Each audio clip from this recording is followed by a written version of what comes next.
Chapter 71 से 80 तक। उसकी टीचर कहती है, मुझे भी यही लगा था, लेकिन तुम ही सोचो कि वो शैडो कल्टीवेटर कहाँ गायब हो गया। क्या तुम्हें लगता है कि वो ऐसे ही कहीं गायब हो गया?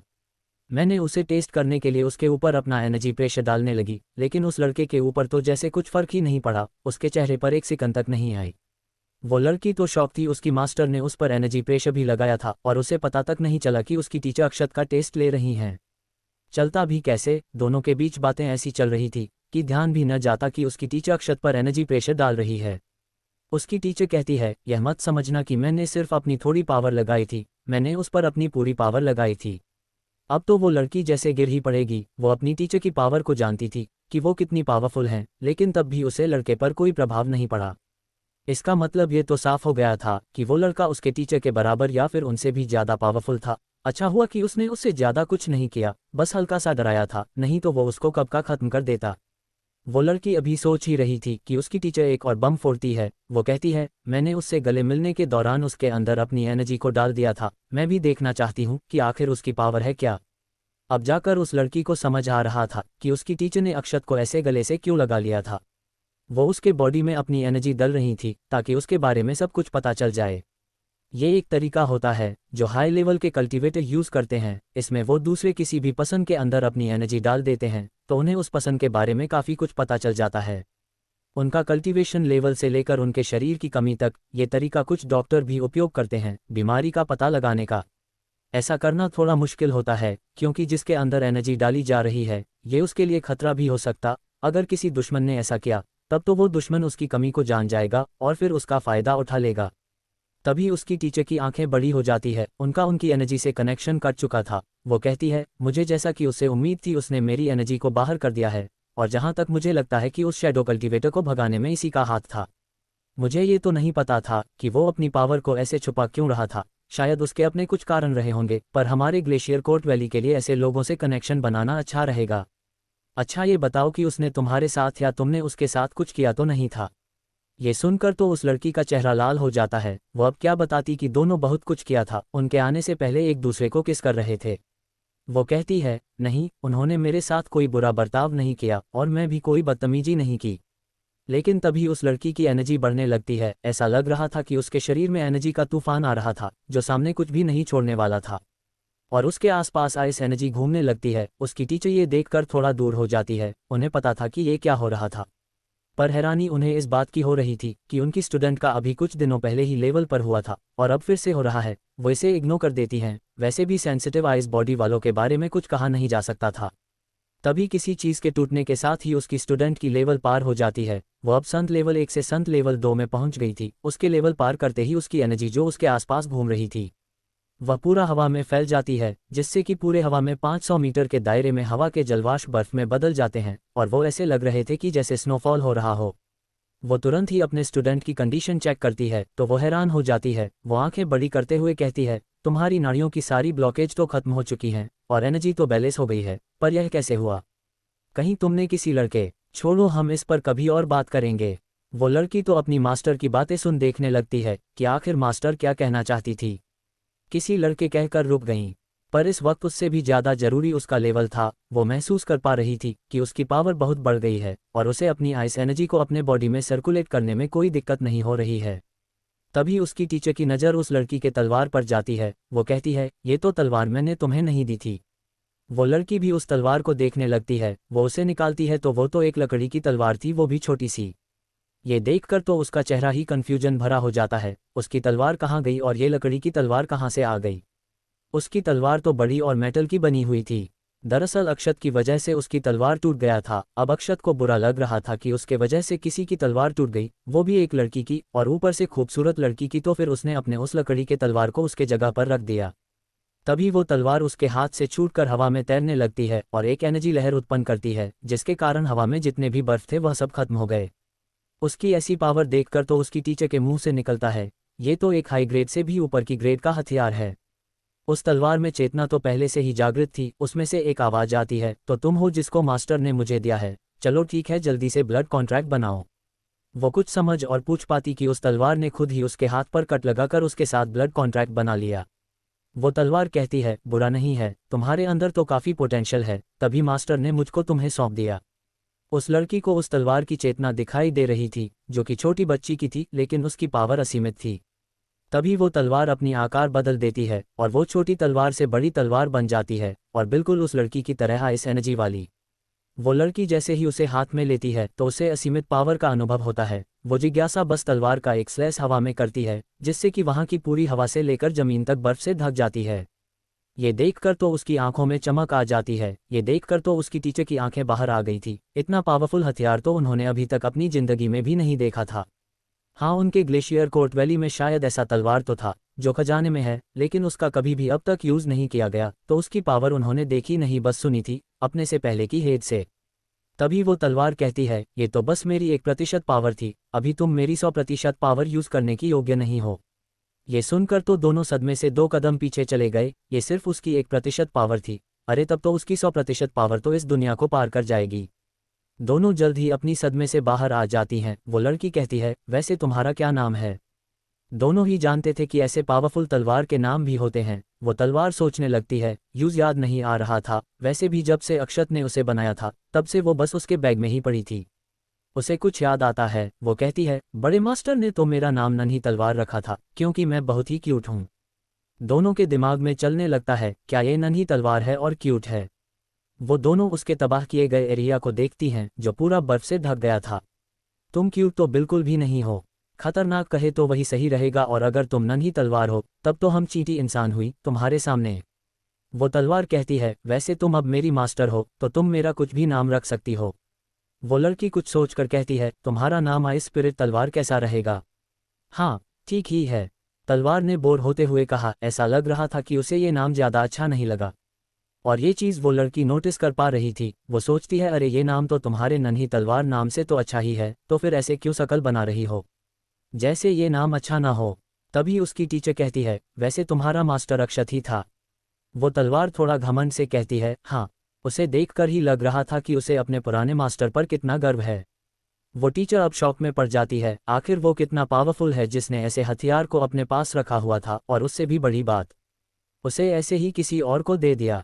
इधर दूसरी तरफ अक्षत जो रास्ते में था उसे जोर की छींक आती है। वो बड़बड़ाता है, कौन है जो मुझे याद कर रहा है? क्या वो मास्टर भूमि है, या फिर मिस वाणी, या फिर अभी अभी जो लड़की मिली थी वो? अक्षत तो आज बहुत खुश था। वो खुशी से गुनगुनाते हुए जा रहा था, आज उसे कुछ मिला जो था। स्पीति वैली की पहाड़ी, अक्षत का घर, सभी उसका काफी बेसब्री से इंतजार कर रहे थे। तभी टॉमी के कान खड़े हो जाते हैं। वो तेजी से भागकर गेट पर जाता है और अक्षत को देखते ही उसके पैरों से अपने आप को रगड़ने लगता है। कौवा तो उसके कंधे पर बैठकर उसके बाल खींचना लगता है। ईशानी के चेहरे पर उसे देखकर मुस्कान आ जाती है। अक्षत कहता है, बस बस रहने भी दो। अक्षत ईशानी के पास आकर कहता है, क्या तुम भी मेरा इंतजार कर रही थी? ईशानी अपना चेहरा दूसरी तरफ करते हुए कहती है, नहीं, मैं कहाँ तुम्हारा इंतजार कर रही थी, मैं तो बस बाहर ऐसे ही बैठी थी। अक्षत कहता है, ओह अच्छा, तब ठीक है। वैसे क्या तुम सब ने खा लिया है? और छोटी लड़की, तुमने भी खाया कि नहीं? ईशानी उसे तिरछी आंखों से तरेरते हुए कहती है, मैंने तुम्हें कितनी बार बताया है कि मैं कोई छोटी लड़की नहीं हूँ। अक्षत कहते हैं, माफ करना, गलती से निकल गया था। तुम छोटी दिखाती हो इसलिए बार बार मुंह से निकल जाता है। ईशानी कुछ नहीं कहती है, वो अंदर चली जाती है। ईशानी अंदर जाकर बेड पर बैठ जाती है और कहीं खो जाती है। रात हो चुकी थी, चारों ओर सन्नाटा पसरा हुआ था, बस कुछ झींगुर और कीड़े मकोड़ों की आवाज आ रही थी। आसमान में तारे टिमटिमा रहे थे, आसपास हल्की ठंडी हवा बह रही थी।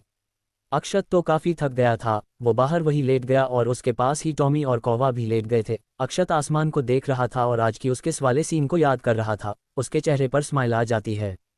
वो अपने होठों को छूता है तो उसे उस किस का एहसास हो रहा था। वो अब समझ रहा था कि फिल्मों में बार बार किस क्यों करते हैं, इसका मजा ही कुछ और होता है। उसके दिमाग में बस वही सीन घूम रहा था। यही सब सोचते हुए वो सो जाता है। अक्षत उस लड़की के सामने खड़ा था जिसको कि उसने आज किस किया था। वो लड़की उसे देखकर मुस्कुरा रही थी। अक्षत उसके पास जाकर उसे अपनी बाहों में भर लेता है। उसे जो सुकून मिल रहा था, आय हाय हाय, कहा नहीं जा सकता था। अक्षत तो उसकी आंखों में देख रहा था, वो भी उसकी आंखों में देख रही थी। दोनों ही एक दूसरे के आंखों में खो गए थे। अक्षत उसके चेहरे पर आ रहे बाल को कान के पीछे करता है। वो लड़की तो अक्षत के ऐसा करने पर शर्मा गई थी। उसके गाल टमाटर की तरह लाल हो गए थे। अक्षत उसके शर्म से लाल पड़े चेहरे को देखने के लिए उसका चेहरा ऊपर कर लेता है। अक्षत तो जैसे खोसा गया था उसके चेहरे में, वो उसे अपने और पास कर लेता है। अक्षत ने उसे कमर से होल्ड कर रखा था। वो लड़की भी उसके सीने में अपना सिर कर लेती है। अक्षत को ऐसे हक करने में बहुत अच्छा लग रहा था। अक्षर धीरे से कहता है, मैं तुम्हें पसंद करता हूँ। वो लड़की भी कहती है, मैं भी आपको पसंद करती हूँ। अक्षत का तो अब इस बात से तो उसके खुशी का ठिकाना नहीं था। वो कहता है, क्या तुम मेरी गर्लफ्रेंड बन सकती हो? वो लड़की थोड़ा ब्लश करते हुए कहती है, हाँ। अक्षत तो अब और भी ज़्यादा खुश हो जाता है। वो उसके माथे पर किस करता है और अब वो उसके होठों पर किस करने के लिए करीब होने लगता है, जिससे कि उस लड़की की धड़कनें तेज हो जाती है और उसका चेहरा भी लाल हो जाता है। वो लड़की अब अपनी आंखें बंद कर लेती है। अक्षत अब उसके और करीब जाने लगता है। उसकी सांसें उस लड़की की रोंगटे खड़ी कर रही थी, जिससे उसके रोंगटे खड़े हो जा रहे थे कि तभी अक्षत की आंख खुलती है और वो अपने सामने एक लंबा सा मुंह देखकर डर से चौंक कर खड़ा हो जाता है। उसके मुंह से निकलता है, चुड़ैल। लेकिन तभी वो देखता है कि वो तो अपने घर पर है और ये तो उसका सपना था। लेकिन तभी उसकी नज़र टॉमी पर पड़ जाती है, जिसको उसने अभी कुछ देर पहले बाहों में भर रखा था और किस करने ही जा रहा था। अब तो उसका मुंह ही अजीब सा बन जाता है और उसे याद आता है कि उसने तो उसके माथे पर किस कर दिया था। हे भगवान, अच्छा हुआ कि मेरी नींद खुल गई, नहीं तो मेरी एक डॉगी के साथ किस हो जाती। ये तो कितना ही शर्मनाक बात होती। उसका तो सोच सोच कर ही मन बिगड़ रहा था कि वो बस टॉमी को किस करने ही वाला था। अच्छा हुआ कि उसने और ज़्यादा कुछ नहीं किया। इधर टॉमी बेचारपे ने अपना सिर शर्म से छुपा लिया था। उसका तो मन कर रहा था कि कहीं गड्ढा मिल जाए, वही वो अपना मुंह छुपा ले। यह मास्टर उसके साथ क्या क्या करने जा रहे थे? भला मास्टर उसके साथ ऐसा कैसे कर सकते थे? वो तो अच्छा हुआ कि उनकी नींद टूट गई, नहीं तो फिर आज तो मास्टर उसकी पहले किस ले लेते जो उसने अपने प्यार के लिए बचा कर रखा था। उसके बाद तो वो अपना चेहरा ही कहीं नहीं दिखा पाता। अरे आपकी गर्लफ्रेंड नहीं है तो इसका क्या मतलब आप उसे ही किस करने की तैयारी करेंगे? आज रात भर अक्षत ने उसे अपनी बाहों में जकड़ा हुआ था। पहले तो उसे नॉर्मल लगा, लेकिन अक्षत ने उसे और कस लिया अपने बाहों में। वो तो बेचारा रात में सो ही नहीं पाया था। अच्छा हुआ कि अक्षत ने कोई ऐसी वैसी हरकत नहीं की थी, नहीं तो बेचारे की क्या इज्जत रह जाती। उसने कितना अपनी इज्जत बना कर रखा है सबके बीच में। वो तो बेचारा शर्म से डूब ही मरता। अरे उसने अपनी सब कुछ अपने प्यार के लिए बचा कर रखा है। जंगल में तो कई फीमेल बीस्ट उसको लाइन मरते रहते थे, लेकिन वो किसी को भाव नहीं देता था।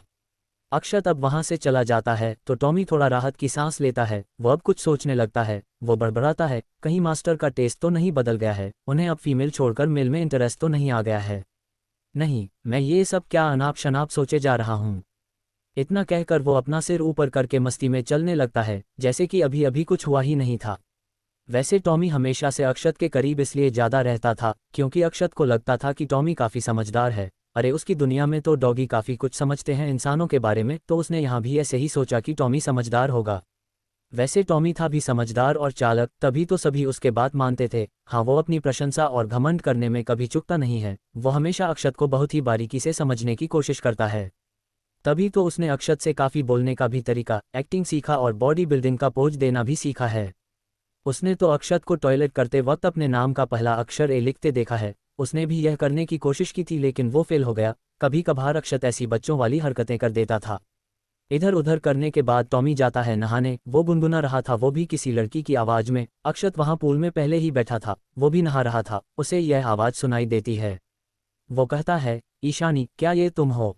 लेकिन तभी झाड़ियाँ में से टॉमी बाहर आ जाता है। अक्षत सिर हिलाता है। वो कहता है, ये तो तुम हो टॉमी। मुझे तो अब हर जगह लड़कियों की ही आवाज़ सुनाई देने लगी है। इधर टॉमी का शर्म से चेहरा लाल हो गया था। हालांकि उसने कई बार अक्षत को नहाते वगैरह देखा था। वो धीरे से कहता है, मास्टर आज इतना ज़्यादा हैंडसम क्यों लग रहे हैं? और मेरा दिल इतनी जोर जोर से क्यों धक धक कर रहा है? मेरा गला भी सूख जा रहा है। ये ऐसा क्यों हो रहा है? टॉमी की नज़र एकदम अक्षत पर बनी हुई थी। मुझे मास्टर इतना आज आकर्षक क्यों लग रहे हैं? मुझे हो क्या गया है? कहीं मैं मास्टर से वो वाला प्यार तो नहीं करने लगा जैसा श्वेता मास्टर से प्यार करती है? अब मैं क्या करूं? टॉमी ने धीरे से कहा। टॉमी अपने नीचे देखता है और कहता है, क्या मैं अपना जेंडर बदल लूं, मेल से फीमेल बन जाऊं? अक्षत तो इधर नहाने में बिजी था। उसे क्या पता था कि उसके बारे में टॉमी क्या क्या सोच रहा है। टॉमी नमे अपना सिर हिलाता है और वहां से जाने लगता है। तभी उसकी नज़र उसके पास खड़ी श्वेता पर पड़ी, जिसके मुंह से ठरक बाहर आ रही थी, जो बस अक्षत के बॉडी को देखे जा रही थी। उसका तो मन कर रहा था कि वो जाकर अक्षत को चुम ले। टॉमी उसे ऐसे मुंह से पकड़ लेता है और बाहर दूर लेकर आकर कहता है, अरे तुम्हें शर्म नहीं आई मास्टर को ऐसे घूरते देख? श्वेता कहती है, शर्म मुझे ही क्यों आएगी, तुम भी तो देख रहे थे। इस पर टॉमी चुप पड़ जाता है। वो कहता है, वो तो मैं मेल हूँ पर तुम तो फीमेल हो। श्वेता कहती है, इससे क्या फ़र्क पड़ता है, घूरना घूरना ही होता है। कहीं तुम मास्टर को ऐसे ही पसंद करते होंगे तो? टॉमी तो अब श्वेता को आंखें फाड़ फाड़ कर देख रहा था। वो सोचता है इसे कैसे पता चल गया कि मैं मास्टर को। टॉमी कहता है वो तो मैं बस मास्टर की मदद करने गया था कि कहीं किसी चीज़ की ज़रूरत तो उन्हें नहीं है। अब श्वेता क्या बोले, वो तो अक्षत को देखने के लिए ही गई थी। उसने अक्षत को कभी ऐसे नहाते नहीं देखा था और आधा नंगा भी नहीं। अक्षत को देखते हुए उसके दिमाग में बहुत ही ठरक भरी विचार चल रही थी। टॉमी श्वेता को खोया देख उसके सिर पर टुपली मारता है और कहता है तुम मास्टर के बारे में ऐसे सोचना बंद करो। श्वेता अपने ख्याल से बाहर आती है। वो थोड़ा शर्मा रही थी। नागपुर एकेडमी। प्रिंसिपल रंजीत और Spiti valley sect leader Rajiv दोनों तैयार हो रहे थे अक्षत से मिलने जाने के लिए। दोनों को तैयार होते देख वामिका कहती है पिताजी मैं भी चलूंगी अक्षत सर से मिलने। अब जब वामिका कह रही थी तो कीर्ति का भी मन था, क्योंकि उसने वामिका के मुंह से अक्षत के बारे में बहुत सी बातें सुन रखी थी। अब एक बार उसका भी मन तो कर ही रहा था कि वो उससे मिले। प्रिंसिपल रंजीत रहते हैं ठीक है तुम दोनों भी चलो, पर अब हम दोपहर में चलेंगे। वामिका परमिशन पाकर खुश हो जाती है। कीर्ति वामिका से धीरे से कहती है कहीं तुम उन्हें पसंद तो नहीं करने लगी हो, जो इतना खुश हो रही हो सिर्फ मिलने के नाम पर। ये सुनकर वामिका ब्लश करने लगती है। वो कहती है नहीं ऐसी कोई बात नहीं है, उन्होंने मेरी मदद की थी तो बस मैं उनको थैंक्स करना चाहती हूँ। कीर्ति कहती है ओह अच्छा सच में। वामिका कहती है हाँ सच में। कीर्ति कहती है चलो ठीक है फिर हम दोनों तैयार होने चलते हैं, जरा मैं भी तो अक्षत सर को देखूं कि वो कितने पावरफुल हैं। दोनों तैयार होने के लिए चली जाती है। कीर्ति चलते हुए ही पूछती है वैसे क्या वो काफ़ी हैंडसम है। वामिका कुछ सोचकर कहती है वो बहुत ज़्यादा तो हैंडसम नहीं है, पर उनकी मुस्कान बहुत ही प्यारी है। उनकी मुस्कान जैसे बहुत ही रहस्य से भरी हो और उनकी आंखों में इतनी गहराई है कि कोई उसका गहराई नाप ही नहीं सकता। और सबसे बड़ी बात वो दिल के बहुत ही अच्छे हैं। वो दूसरों की तरह गुस्सेल और डरावने नहीं है, जैसा कि लोग बहुत पावरफुल हो जाने पर हो जाते हैं। उन्हें देखकर लगता ही नहीं कि वो कोई पावरफुल कल्टिवेटर हैं। ऐसा लगता है कि जैसे वो एक मामूली इंसान हो। उनको अपनी पावर पर इतना कंट्रोल है कि उनके शरीर से एनर्जी का एक कण तक बाहर नहीं आता है। ये सुनकर तो कीर्ति थोड़ा हैरान हो जाती है। इधर दूसरी तरफ अक्षत तो मस्त ब्रेकफास्ट तैयार कर रहा था। वो जब भी कुछ बनाता तो सबके मुंह में पानी आ जाता। ईशानी भी अक्षत की ओर टकटकी लगाए देख रही थी। सभी ब्रेकफास्ट करते हैं। ब्रेकफास्ट करने के बाद टॉमी और कौवा वही मस्ती करने लगते हैं। ईशानी दोनों को देखकर सोचती है देखो दोनों कैसे मस्ती कर रहे हैं और सीधे साधे लग रहे हैं, लेकिन मैंने देखा है दोनों के भयानक रूप को। दोनों ही शैतान है शैतान। ईशानी बस बाहर ऐसे ही उन्हें बैठे बैठे देख रही थी कि तभी अक्षत उसके पास आकर कहता है क्या हुआ, तुम मुझे थोड़ा चुप चुप सी दिखाई दे रही हो जब से मैं वापस आया हूं तब से ही। क्या बात है, तुम्हें कोई परेशानी है क्या? तुम मुझे बता सकती हो? ईशानी कहती है नहीं तो ऐसी तो कोई बात नहीं है। ईशानी कुछ सोचने लगती है, फिर कुछ निश्चित करके कहती है मुझे तुम्हें कुछ बताना था अपने बारे में। ईशानी कहती है मुझे तुम्हें कुछ बताना था अपने बारे में। जो मैंने अब तक छिपा रख था वो मेरा एक बहुत ही बड़ा सीक्रेट है, जिसे मैं किसी को भी नहीं बताना चाहती हूँ, क्योंकि उससे खतरा मुझ पर ही आता है। मैं तुम्हें इसलिए बता रही हूँ क्योंकि मुझे लगता है कि मैं तुम पर भरोसा कर सकती हूँ। अक्षत ईशानी को देखता है और कहता है तुम यही बताना चाहती हो ना कि तुम जहर बॉडी वाली लड़की हो? ईशानी उसे हैरानी से देखने लगती है। अक्षत कहता है ये बात उसे दिन से ही मैं जानता हूँ। जिस दिन तुम मुझे बाहर मिली थी, तुम्हारे आसपास से जितने भी पेड़ पौधे थे जहाँ तुम बेहोश थी, वो सब जहर के कारण खत्म हो चुके थे। और मैंने तुम्हारे शरीर के चारों ओर एक गुलाबी धुंध भी देखी थी जो कि एक जहर है। मेरी मास्टर ने मुझे इसके बारे में बताया था। ये जहर बॉडी भी स्पेशल बॉडी टाइप में से एक है। तुम्हारे आसपास रहने पर इस जहर का असर होता रहता है। अक्षत इसलिए ही इस सेंसिटिव आइज बॉडी वाली लड़की को देखकर हैरान था, क्योंकि उसने एक स्पेशल बॉडी टाइप वाली लड़की जो कि ईशानी थी उसे देखा था, तो एक और स्पेशल बॉडी टाइप वाली लड़की को देखकर हैरान होना स्वाभाविक था। क्योंकि ये स्पेशल बॉडी टाइप वाले बहुत ही रेयर होते हैं, शायद ही 1000 सालों में एक मिलते हों। लेकिन तो उसने एक ही जनरेशन के 2 लोगों को देख लिया था और दोनों ही फीमेल थीं। अक्षत आगे कहता है और तुम्हारी बॉडी पर एक बॉडी सेपरेशन सील लगाई गई है जो इस जहर बॉडी को दबा करके रखे हुए है, ताकि तुम्हारी बॉडी आसपास अनकंट्रोल न हो सके और होने पर जहर न फैला सके। ईशानी तो अक्षत को आंखें फाड़ फाड़ कर देख रही थी। उसे ये तो लगा ही था कि अक्षत को उसके पास जहर बॉडी होने का पता है, पर सील का पता उसे कैसे चला? उसने तो ये बताया ही नहीं था किसी को। उसे अब समझ आ रहा था कि अक्षत जितना सिंपल दिखता है उतना है नहीं, वो एक्टिंग करने में माहिर है। उसने ये बात एक बार भी जाहिर नहीं होने दी कि उसे उसके इस सीक्रेट के बारे में पता है, जिसको कि वो छिपाते फिर रही थी। उसे तो अब ये भी समझ आता है कि टॉमी ने भी अक्षत से ही एक्टिंग करना सीखा है। अक्षत एक डॉक्टर था तो उसे जहर के बारे में अच्छे से पता था। उसने जब उसकी कंडीशन चेक की थी तभी उसे पता चल गया था कि इस लड़की के शरीर में पूरा खून ही जहर है। वो भी आम नहीं, बहुत ही पावरफुल जहर। और उसे बॉडी सप्रेशन सील के बारे में ऐसे पता चला क्योंकि अक्षत एक फॉर्मेशन मास्टर भी है और ये बॉडी सप्रेशन सील प्रकार की फॉर्मेशन ही है जो शरीर के नाड़ियों को सपोर्ट और कोर मानकर बॉडी पर लगाया जाता है, और ये फॉर्मेशन एक्टिव रहने के लिए उसके ही शरीर से एनर्जी लेती रहती है। ईशानी अब सोचती है कि उसे अक्षत को सब कुछ बता देना चाहिए। जब उसे उसके बारे में इतना कुछ पता है तो और बाकी की बातें छिपाने का क्या फ़ायदा। ईशानी कहती है, जब मैं 12 साल की थी तो एक बार मेरी जहर बॉडी कंट्रोल से बाहर हो गई थी और मेरे जहर के चपेट में मेरा पूरा गांव आ गया और सभी लोग मारे गए, कोई भी जिंदा नहीं बचा। मेरे माता पिता उस समय कहीं गए थे और जब वे दोनों आए गांव का ये हाल देखा तो उन्हें भी मुझसे डर लगने लगा। आखिर मैं हूं तो एक डायन ही ना, जो पूरे गांव को खा गई। ये कहते हुए ईशानी अपने हाथ को देख रही थी जो हल्के हल्के कांप रही थी, जो ये बता रही थी कि वो कितनी डरी और सहमी हुई होगी उस समय। वो आगे कहती है, मेरे माता पिता को मेरे जहर बॉडी के होने का पता 10 साल पार चला था। जब मेरी जहर बॉडी एक्टिव हो गई थी उन लोगों ने इसका काफ़ी इलाज ढूंढा लेकिन कुछ नहीं मिला। ये एक मेरे लिए श्राप जैसा था क्योंकि इससे एक दिन मेरी ही मौत हो जाती, इसलिए दोनों बहुत चिंतित थे। हाँ, मेरा उन गांव वालों को मारने का मन करता था पर मैं उन्हें ऐसे नहीं मारना चाहती थी। उन सब ने मेरी माँ को बहुत सताया था। मेरी माँ बहुत सुंदर थी तो कई लोग मदद के बदले उन्हें एक रात बिताने को कहते थे।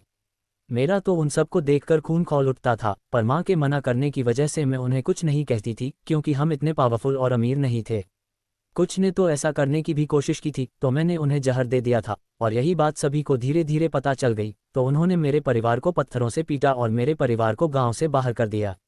एक दिन दोनों बाहर गए थे तो मेरा मन हुआ कि मैं एक बार गांव में चली जाऊं और जब मैं गई भी लेकिन उन्होंने मेरे ऊपर पत्थरबाजी कर दी। उसके बाद क्या हुआ मुझे याद नहीं, और जब मुझे होश आया तो मैंने देखा कि चारों ओर एक गुलाबी धुंध फैली हुई है और नीचे जमीन पर लोगों की लाश पड़ी हुई है। मुझे कुछ नहीं समझ आ रहा था। मेरे माता पिता मुझे वहां से लेकर दूर चले आए और मेरे माता पिता ने मुझ पर इस सील को लगाने का फैसला किया। मुझे नहीं पता था कि मेरे माता पिता को इस बॉडी सप्रेशन सील के बारे में कैसे पता था, जबकि दोनों बहुत पावरफुल कल्टीवेटर नहीं थे। उन्होंने इस सील को मेरे ऊपर लगाया लेकिन मेरी ही जहर ने उन दोनों को खत्म करने की कोशिश करने लगा उस सील को रोकने के लिए। पर मेरे माता पिता ने अपनी पूरी जान लगा दी उस सील को लगाने में, और जब ये बॉडी सप्रेशन सील लग गई तो जब मैंने अपने माता पिता को देखा उन दोनों की अंतिम सांसें चल रही थी। मेरे पिता ने पहले ही दम तोड़ दिया, उनका पूरा शरीर काला पड़ गया था। मेरी माँ के चेहरे पर एक मुस्कान थी, उनके अंतिम शब्द थे कि अपना ख्याल रखना। ये कहते हुए वो रो रही थी, उसके हाथ काम पर रहे थे, उसके हाथ अपने माता पिता के खून से सने हुए थे। उसे उन गांव वालों के मरने का दुख नहीं था क्योंकि वो सबके सब ऐसे ही थे। उसे तो दुख इस बात का था कि उसके वजह से उसके माता पिता उसे छोड़कर हमेशा के लिए चले गए। वो रातों में ढंग से तक नहीं पाती। अक्षत उसके दर्द को महसूस कर पा रहा था, उसके भी आंखों में आंसू आ गए थे। भला एक 12 साल की लड़की को कितना कुछ झेलना पड़ा। वो ईशानी को गले से लगा लेता है और उसके पीठ को थपथपाने लगता है। वो कहता है, मैं तुम्हारे दर्द को समझता हूँ कि क्या होता है जब अपने सिर से माँ बाप का हाथ हट जाता है। अक्षत से अच्छा कौन समझ सकता था, उसने तो 5 साल की उम्र में अपने माँ बाप को कार एक्सीडेंट में खो दिया था।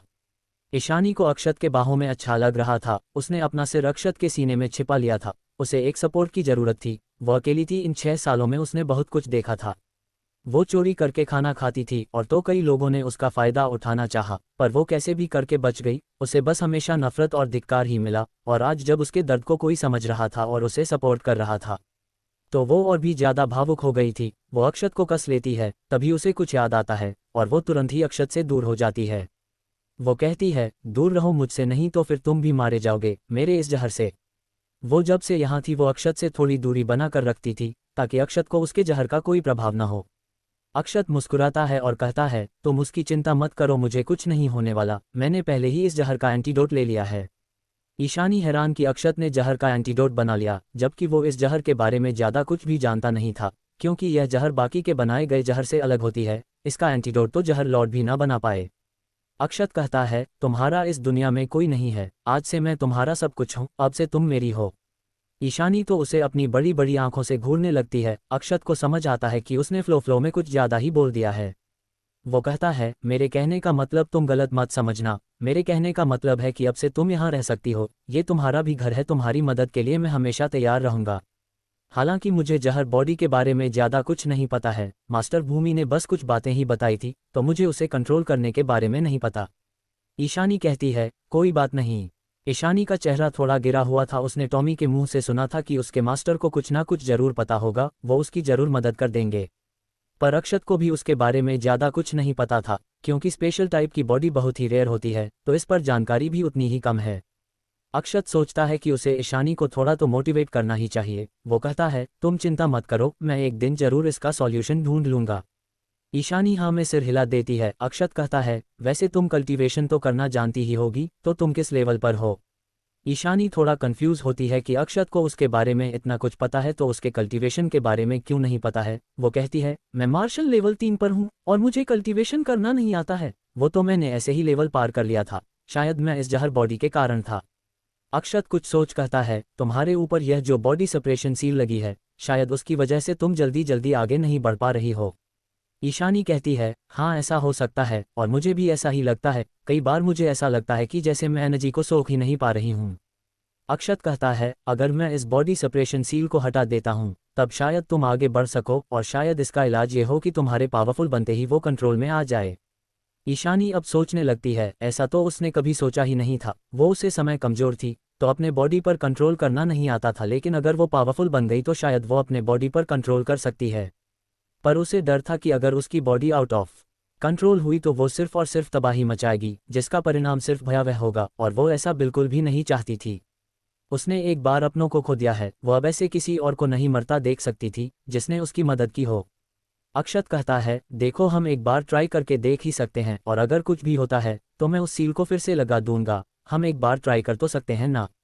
ईशानी कुछ सोच कर हाँ कर देती है। ईशानी नीचे बैठ जाती है और अक्षत उस सील को खोलने के लिए अपने पास से सुइयों का प्रयोग करता है। वो दूर से ही 3 सुइयां उसके पास फेंकता है। अक्षत ने ईशानी की तरफ 3 सुइयां फेंकी था, एक सुई उसके माथे पर और 2 सुइयां उसके कंधे पर लग जाती है। ईशानी हैरान थी कि आखिर अक्षत बिना किसी एनर्जी के ऐसा कैसे कर पा रहा था। ऐसा कर पाना बहुत ही मुश्किल या कहे नामुमकिन था, क्योंकि बिना एनर्जी के सुइयों को कंट्रोल करना ये कोई साधारण बात नहीं थी। ईशानी को समझ नहीं आ रहा था कि ये अक्षत की किस प्रकार की टेक्निक है। वो कुछ और सोचती कि उसकी बॉडी पर लगी बॉडी सेपरेशन सील टूट जाती है और जैसे ही वो सील हटती है तो उसके आसपास एनर्जी घूमने के साथ हल्की गुलाबी धुंध भी आ जाती है। लेकिन तभी उसकी शरीर अपने वास्तविक साइज में आने लगती है, जबकि उसने तो कपड़े छोटी लड़की के साइज के पहने थे और अब उसकी बॉडी बढ़ रही थी। उसने इस बारे में सोचा ही नहीं कि ये भी कंडीशन आ जाएगी। तो उसके कपड़े फटने लगे थे। उसे जैसे ही समझ आता है वो उस फटे कपड़े को बचाने की कोशिश करने लगती, पर वो कितना ही बचा सकती थी। उससे जितना बन पड़ा उतना किया। अक्षत तो उसे आंखें बड़ी करके देख रहा था। उसके नाक से ब्लड आने लगता है। सामने ईशानी अब अपने असली 18 साल वाली बॉडी में थी और उसके शरीर पर कपड़े नहीं थे, बस कुछ जगह को छोड़कर जो ईशानी ने पकड़ रखा था।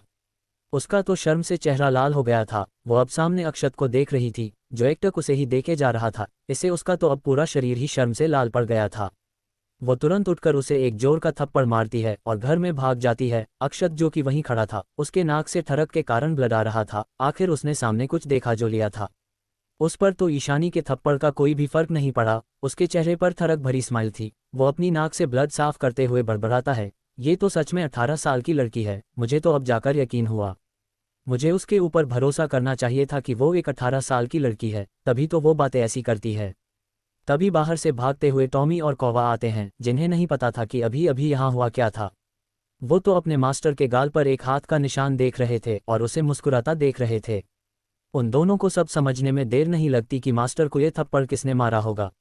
दोनों एक दूसरे का चेहरा देखते हैं। उन्हें कुछ बातें तो समझ आ गई थीं, पर वो दोनों आज तक नहीं समझ पाए कि आखिर उनके मास्टर थप्पड़ खाकर मुस्कुराते क्यों हैं। क्या उन्हें थप्पड़ खाने में मजा आता है? अगर उन्हें इतना ही मजा आता है तो वो दोनों भी थप्पड़ मार सकते हैं। वो भी इससे भी तगड़े तगड़े थप्पड़ की पूरा जबड़ा हिल जाएगा। उस कमजोर सी लड़की के थप्पड़ खाने की क्या जरूरत है?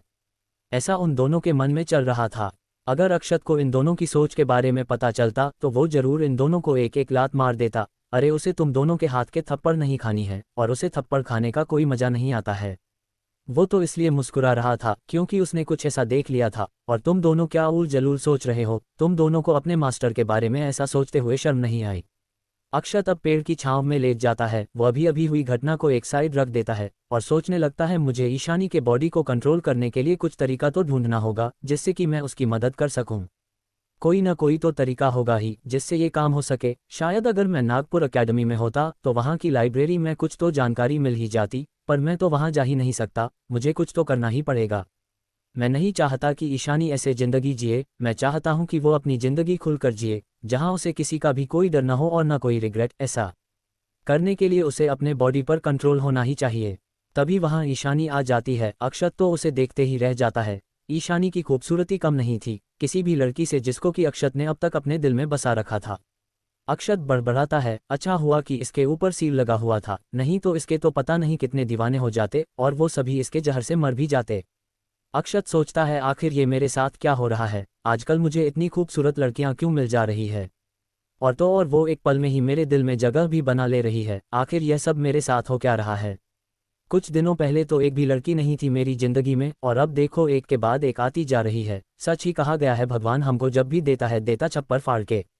अक्षत अब अपने दिल को समझाने लगता है कि उसे अब और लड़कियों के लिए कुछ फील नहीं करना है। उसके दिल की गहराइयों में बस मिस वानी और वो सेंसिटिव आइज बॉडी वाली लड़की ही है बस। वो अब और लड़कियों को अपने दिल में जगह नहीं बनाने देगा। एक तरफ वो अपने दिल को समझा रहा था और वहीं दूसरी तरफ अक्षत तो जैसे ईशानी के उस प्यारे और खतरनाक चेहरे में खो गया था। उसकी आंखें कातिलाना थी। ईशानी उसे ऐसे घूरते देख शर्मा जाती है। वो सोचती है, जब मैं छोटी बच्ची दिखती थी तब तो ये ऐसे नहीं देखता था, और अब देखो कि कैसे मुझे देखे जा रहा है, जैसे कि कभी मेरी जैसी लड़की देखा ही ना हो। ईशानी ने अक्षत के कपड़े पहन रखे थे जिसमें अक्षत की खुशबू समाई हुई थी। ईशानी को वो बहुत अच्छा लग रहा था। उसे ऐसा लग रहा था कि जैसे अक्षत में उसे हक कर रखा हो। वो अब अपने ख्यालों से बाहर आ जाती है। वो धीरे से कहती है, ये मुझे क्या हो रहा है, मुझे अक्षत की खुशबू इतनी अच्छी क्यों लग रही है, कहीं मैं बीमार तो नहीं हो गई हूँ या फिर मेरा दिमाग ही खराब हो गया है। वो अपने आप को शांत करके अक्षत के पास आकर बैठ जाती है। ईशानी कहती है, वैसे अभी तो मेरी बॉडी कंट्रोल में है और यह कब कंट्रोल से बाहर चली जाएगी मुझे नहीं पता है। अक्षत करता है, मुझे टच करने दो। ये सुनकर तो ईशानी का चेहरा शर्म से लाल हो जाता है। वो अक्षत को घूर रही थी, उसके मुंह से निकलता है, तुम। अक्षत तो उसका हाथ पकड़ उसकी नाड़ियों को महसूस करने लगता है। ईशानी को अब समझ आया कि अक्षत किस टच की बात कर रहा था। उसने तो कुछ और ही मतलब निकाल लिया था। अक्षत कहता है, अभी तो सब कुछ नॉर्मल है। ईशानी का चेहरा इस समय टमाटर की तरह लाल हो गया था। वो कुछ सोच रही थी जिसके कारण ऐसा था। वो हिचकिचाते हुए कहती है, क्या तुमने सब कुछ देख लिया था। ये कहते हुए ईशानी बहुत ही ज्यादा शर्मा रही थी। अक्षत ये सुनकर सोचने लगता है कि उसे क्या कहना चाहिए। वो कहता है, सच कहूं तो जहां जहां तुमने हाथ रखा था वहां मैं नहीं देख पाया था, और नहीं तो सब देखा था, तुम्हारे थाई पर जो तिल है वह भी। अब तो ईशानी शर्म से पानी पानी हो गई थी। वो अक्षत को दूसरे गाल पर थप्पड़ मारती है और कहती है, ठरकी ठरकी ठरकी, तुम एक नंबर के ठरकी हो।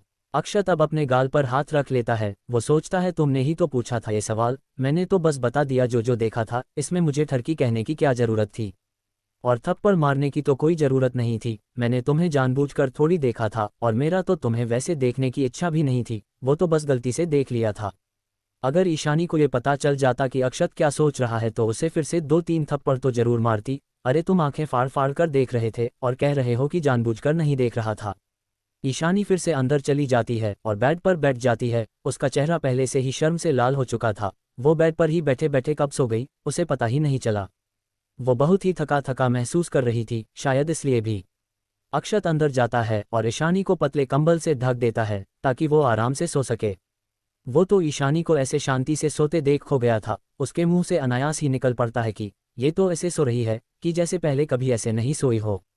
वैसे अक्षत के मुंह जो निकाला था वो सही ही था। ईशानी कभी भी ऐसे शांति से सोती ही नहीं थी। उसे हमेशा डर लगा रहता था कि कहीं कोई उसकी पहचान न जान जाए, नहीं तो वो मुसीबत में पड़ जाएगी। अक्षत अब बाहर आकर आंखें बंद करके ले जाता है। उसके बगल में ही टॉमी भी आकर लेट जाता है, पैर ऊपर कर पीठ नीचे करके, बिल्कुल इंसानों की तरह। दरअसल वो अक्षत की नकल कर रहा था। वो अक्सर ऐसा करता ही रहता है। इधर दूसरी तरफ प्रिंसिपल रंजीत, राजीव और वामिका, कीर्ति चारों रास्ते में थे। वो चारों ही अक्षत से मिलने जा रहे थे। उन्होंने आज उससे मिलने का प्लान जो बनाया था। कीर्ति कहती है, पिताजी हम उड़कर क्यों नहीं चल रहे हैं, हम पैदल चलेंगे तो काफ़ी देर में पहुंचेंगे, हम उड़कर तो चल ही सकते हैं। तो प्रिंसिपल रंजीत कहते हैं, जैसा कि राजीव ने बताया है, अगर सीनियर सच में वैसे हैं तो उड़कर जाना उनकी डिसरिस्पेक्ट करना होगा, हमें उनसे विनम्र होकर मिलना चाहिए। रंजीत के मन में चल रहा था कि अगर मैं सीनियर के साथ अच्छे रिलेशन बना पाया तो इससे मैं और भी ज़्यादा पावरफुल हो सकता हूँ, जिससे मेरी एकेडमी भी पावरफुल होगी। और अगर सीनियर ने मुझे राजीव की ही तरह कोई हाई ग्रेड का हथियार दे दिया तब तो मेरी किस्मत ही खुल गई समझो। ये सोचते हुए उनके मन में लड्डू फूट रहे थे। फूटे भी क्यों न, भला कौन पावर और बेहतरीन खजाने और हथियार नहीं चाहता है। ये चीज़ तो हर दुनिया में लागू होती है, और इस दुनिया में तो सभी को पावरफुल होना ही पड़ेगा। कीर्ति समझ गई थी कि उसके पिता क्या कहना चाहते हैं।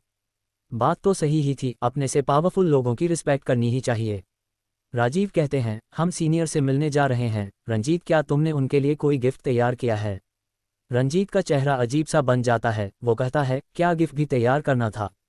राजीव रंजीत का ऐसा चेहरा देख कहते हैं, मुझे तो ये समझ नहीं आ रहा है कि तुम इतने बड़े एकेडमी के प्रिंसिपल कैसे बन गए। तुम में तो मैनर है ही नहीं। जब भी हम किसी से मिलने जाते हैं तो कुछ तो लेकर जाते ही है। हालांकि सीनियर के लिए हमारा गिफ्ट किसी मूल्य का नहीं है, पर फिर भी हम अपना जेस्चर और रिस्पेक्ट दिखाने के लिए सीनियर को गिफ्ट दे ही सकते हैं। रंजीत अब राजीव का हाथ पकड़ लेते हैं। वो कहते हैं, राजीव भाई, अब तुम ही बताओ कि मैं उन्हें क्या गिफ्ट दूं।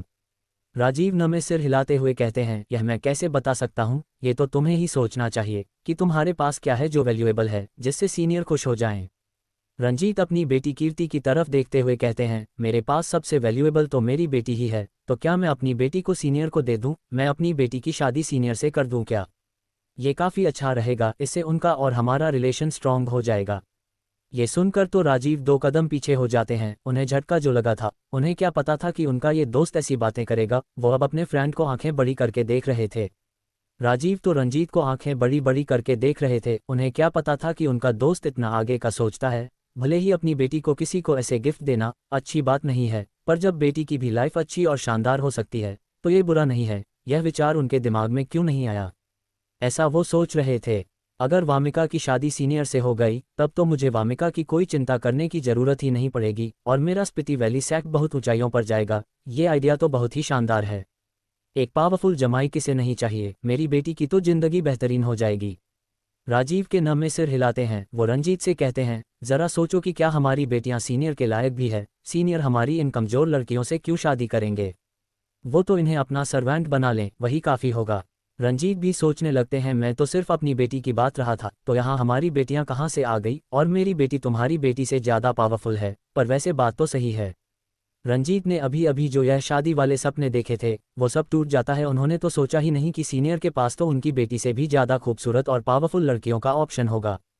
तो भला वो उनकी बेटी से क्यों ही शादी करेंगे? अगर दोनों पावरफुल होती तो शायद काम बन सकता था। भले ही ये दोनों अपने अपने जगह पर बहुत पावरफुल और जीनियस हों, पर सीनियर के सामने तो ये कुछ भी नहीं होगा। दोनों लड़कियां जो ये सुन रही थी वो शर्मा रही थी, जिसके कारण उनके गाल टमाटर की तरह लाल हो गए थे। उन्हें क्या पता था कि गिफ्ट पर बात होते होते दोनों की शादी तक बात पहुंच जाएगी। अरे अभी उन्हें शादी नहीं करनी थी। खैर, सबसे ज्यादा तो वामिका शर्मा रही थी। उसके चेहरे से लग रहा था कि अगर ऐसी बात आई तो वो शादी के लिए अक्षत से हाँ कर देगी। वो सब बातें करते करते अक्षत के घर से 200 मीटर दूर आ गए थे। वामिका हाथ दिखाते हुए खुशी से कहती है, वो रहा अक्षत सर का घर। इधर टॉमी जो पैर ऊपर करके लेटा था वो झट से खड़ा होता है। वो अक्षत को खींचकर जगाता है। अक्षत कहता है, क्या हुआ? टॉमी बाहर की तरफ देख रहा था तो अक्षत भी उधर ही देखता है तो उसे कुछ लोग आते दिखाई देते हैं। धीरे धीरे जब वो पास आ जाते हैं तो अक्षत पहचान जाता है। वो कहता है, ये तो वामिका और उसके पिता ओल्ड राजीव हैं, और वो दोनों कौन है? तभी उसकी नज़र कीर्ति पर ध्यान से पड़ती है तो वो तुरंत पहचान जाता है। वो कहता है, अरे ये तो नागपुर एकेडमी की प्रिंसिपल की बेटी कीर्ति शर्मा है। ये यहाँ क्या कर रही है? तभी वामिका तेजी चलते हुए अक्षत के पास आ जाती है। वो अक्षत से कहती है, अक्षत सर, आप कैसे हो? अक्षत अपना सिर खुजाते हुए कहता है, मैं तो ठीक हूँ, और तुम बताओ, तुम कैसी हो? वामिका का थोड़ा ब्लश करते हुए कहती है, मैं भी बिल्कुल ठीक हूँ। तभी राजीव अक्षत से नमस्ते करते हैं। अक्षत सोचता है ओल्ड राजीव तो बहुत ही विनम्र है, वो भी उनसे नमस्ते करता है। रंजीत तो अक्षत को बड़ी ही ध्यान से देख रहे थे। उन्हें अक्षत से एक भी एनर्जी का कतरा तक महसूस नहीं हुआ। उन्हें तो अक्षत पर शक हो रहा था कि क्या वो सच में कोई एक्सपर्ट है, क्या वो सच में पावरफुल है। कहीं ये कोई ठग ना हो जो राजीव को बहका रहा हो। वैसे भी राजीव जल्दी से किसी भी के ऊपर भरोसा कर लेता है, ऐसा रंजीत के मन में चल रहा था। वैसे रंजीत का शक जायज भी था। वो एक इतने बड़े एकेडमी के प्रिंसिपल थे, तो भला वो सिर्फ बातों पर कैसे भरोसा कर सकते हैं? वो क्या शक्ल से बेवकूफ़ दिखते हैं? वो राजीव की बातों में हाँ में हाँ इसलिए मिला रहे थे ताकि उन्हें अक्षत के बारे में ज़्यादा से ज़्यादा जानकारी मिल सके। वो अक्षत को देखते हुए सोच रहे थे, इसके अंदर तो एनर्जी का एक कण तक नहीं है, तो ये कोई पावरफुल पसंद नहीं है। जरूर ये कोई बहुत ही बड़ा बहरूपिया है जो मेरे दोस्त को लूटना चाहता होगा। इसने उसका विश्वास जीतने के लिए एक हाई ग्रेड की हथियार दे दी और वामिका का कोई तरीका यूज़ करके कल्टीवेशन बढ़ा दी। मुझे तो पहले ही शक था कि ऐसा कौन हो सकता है जिसके बारे में मुझे नहीं पता होगा। अब तो मुझे यकीन हो गया है कि ये कोई ठग ही है जो मेरे दोस्त को ठगना चाहता है। चिंता मत करो, मैं तुम्हारी पोल ऐसे खोलूंगा कि तुम अपना बचाव तक नहीं कर पाओगे और राजीव ही अपने हाथों से तुम्हें खत्म करेगा। लेकिन उसका ये शक मिटते देर नहीं लगी जब उन्हें महसूस हुआ एक बहुत ही खतरनाक एनर्जी। जैसे ही उनकी नज़र टॉमी पर जाती है जो अक्षत के करीब होकर खड़ा था, तो उनकी तो फटकर चार हो जाती है। टॉमी उन्हें बहुत ही गुस्से से देख रहा था। भला उसके सामने उसके मास्टर की डिसरिस्पेक्ट करने की हिम्मत भी कैसे हुई? क्या ये अपनी औकात भूल गया है? पर तभी रंजीत को दो खतरनाक एनर्जी और महसूस होने लगती है। उनका तो आत्मा तक काम कर रही थी और उनके ऊपर दबाव बन रहा था। उनके ऊपर ही उड़ रहा था काला कौवा और कुछ ही दूरी पर थी श्वेता। उन्हें तो पसीने छूटने लगे थे। रंजीत के दिमाग के परखच्चे उड़े हुए थे। उनके दिमाग में अब सिर्फ यही चल रहा था, नहीं वो कोई ठग नहीं है, सच में कोई पावरफुल पर्सन है। ऐसे खतरनाक हाई लेवल के बीस्ट को कोई अपना पालतू नहीं बना सकता है। मुझे शक नहीं करना चाहिए था, मैंने गलती कर दी। अब मैं क्या करूं, कहीं वो मुझसे नाराज ना हो जाएं। रंजीत की आंखों में डर था। अब तक जो नागपुर एकेडमी का प्रिंसिपल होने का घमंड था वो सब तो बिल्कुल ही गायब हो गया था। वो सिर झुकाकर कहते हैं, नमस्ते सीनियर। अक्षत उन्हें भी नमस्ते करता है तो रंजीत के ऊपर से वो सारी खतरनाक एनर्जी हट जाती है। वो अब राहत की सांस लेते हैं। अब उनके मन से सारे शक दूर हो गए थे। अरे जिस व्यक्ति को अपनी पावर की झलक दिखाने के लिए कुछ करना ही नहीं पड़ा, वो किस लेवल पर होगा ये सोचना भी मुश्किल था। इधर कीर्ति जो सबसे पीछे थी वो तो आसपास की सुंदरता को ही देखकर मंत्रमुग्ध हो गई थी। उसने ऐसी सुंदर गार्डन और डिज़ाइन का हाई एनर्जी वाले पौधों को नहीं देखा था।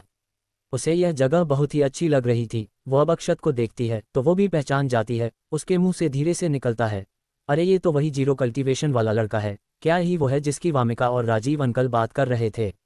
अक्षत को जीरो कल्टीवेशन वाली बात सुनाई दे जाती है। वैसे भी वो कीर्ति को ध्यान से देख रहा था। ये बात सीधी उसके दिल में लगती है, लेकिन फिर भी वो अपने आप को संभाल लेता है।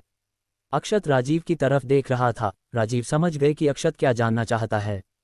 वो कहते हैं, यह मेरे फ्रेंड रंजीत शर्मा हैं और यह उनकी बेटी कीर्ति शर्मा। अक्षत कीर्ति को उंगली से इशारे करते हुए कहता है, यह उनकी बेटी है, इसका मतलब आप नागपुर एकेडमी के प्रिंसिपल हैं। रंजीत झूठी हंसी हंसते हुए कहते हैं, जी हाँ मैं नागपुर एकेडमी का प्रिंसिपल हूँ। वो अंदर से कांप रहे थे कि कहीं अक्षत उनसे नाराज न हो जाए किसी भी बात को लेकर। अक्षत को थोड़ा शौक लगता है कि उसके पास खुद नागपुर एकेडमी का प्रिंसिपल आया है। अक्षत कहता है, आप सबका स्वागत है मेरे इस छोटे से मामूली घर पर।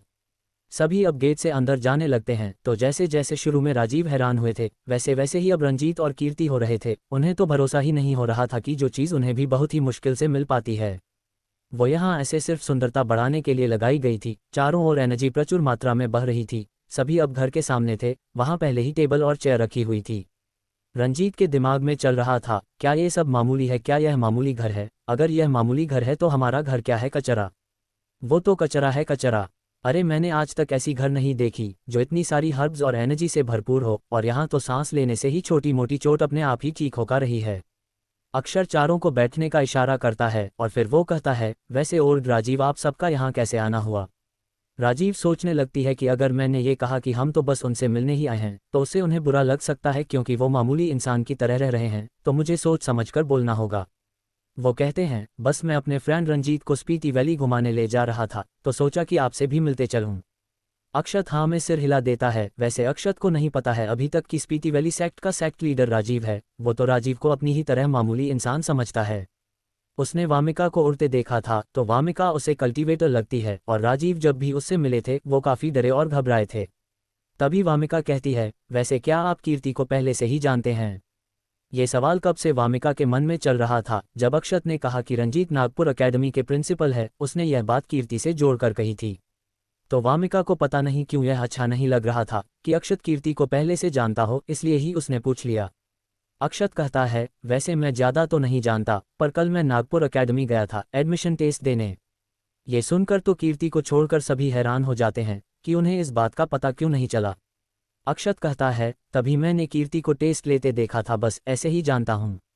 सभी को समझने में देर नहीं लगी। प्रिंसिपल रंजीत कहते हैं, तो आप हमारी एकेडमी में कब से आ रही हैं?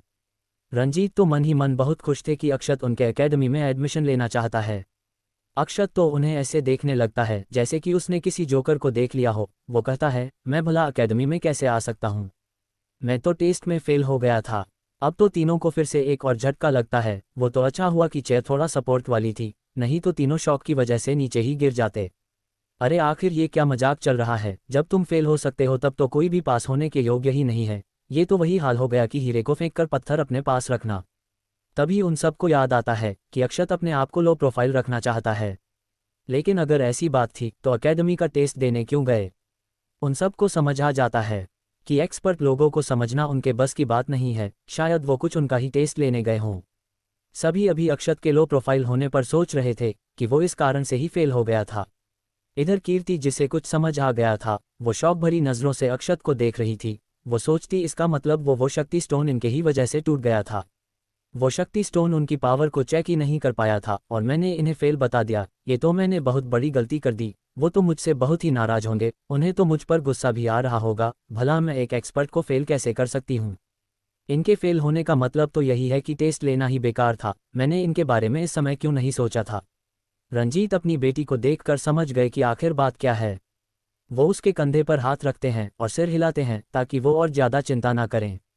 रंजीत के भी दिमाग में वही चल रहा था, शक्ति स्टोन का टूटना। उस टाइम तो उन्होंने कीर्ति को इसे इग्नोर करने को बोल दिया था, पर अब उन्हें सब समझ आ रहा था। रंजीत कहते हैं, क्या आप नागपुर एकेडमी में एडमिशन लेना चाहते हैं? अगर आप चाहते हैं तो मैं आपकी मदद कर सकता हूँ। ये सुनकर तो अक्षत की आंखों में चमक आ जाता है। वो तो यही चाहता था कि उसे बस सीखने का मौका मिल जाए और वो कल्टीवेशन करना सीख जाए। शायद सीखते सीखते ही उसकी कल्टीवेशन पावर जागृत हो जाए। अक्षत कहता है, हाँ मैं चाहता तो हूँ, क्या आप कुछ कर सकते हैं? रंजीत कहते हैं, बिल्कुल हाँ, मैं ज़रूर कुछ कर सकता हूँ। हमारे एकेडमी में 3 स्टूडेंट हर साल प्रिंसिपल चुनकर भेजता है। वो चुनाव के लिए स्वतंत्र है और प्रिंसिपल तो मैं ही हूँ। तो मैं अपनी उन 3 स्टूडेंट में से दूसरा स्टूडेंट आपको चुनता हूँ। आप भी अब वामिका के साथ ही नागपुर एकेडमी में आ सकते हैं। अक्षत कहता है, क्या वामिका भी नागपुर एकेडमी में है? रंजीत हाँ में सिर हिला देते हैं। वामिका तो बहुत ही खुशी, अब उसके साथ अक्षत भी इस एकेडमी में है, उसे अब काफ़ी कुछ सीखने को मिलेगा। वामिका अक्षत को तिरछी नज़रों से देखकर मुस्कुरा रही थी। उसे कुछ और भी खुशी थी अक्षत के एकेडमी में शामिल होने से। और इधर इस रंजीत तो अलग ही खुश थे। उन्हें तो अपनी एकेडमी आसमान छूते दिखाई दे रही थी। वो तो अक्षत को चाहते ही थी कि कैसे करके उनके एकेडमी से जुड़ जाए, और यहाँ हो तो वो खुद ही जुड़ना चाहता है। उन्होंने तो सोचा था कि शायद उसे कुछ मक्खन लगाना पड़ेगा। अक्षय के दिमाग में चल रहा था कि अब मैं शायद ईशानी के जहर बॉडी को कंट्रोल करने का तरीका वहां ढूंढ सकूं।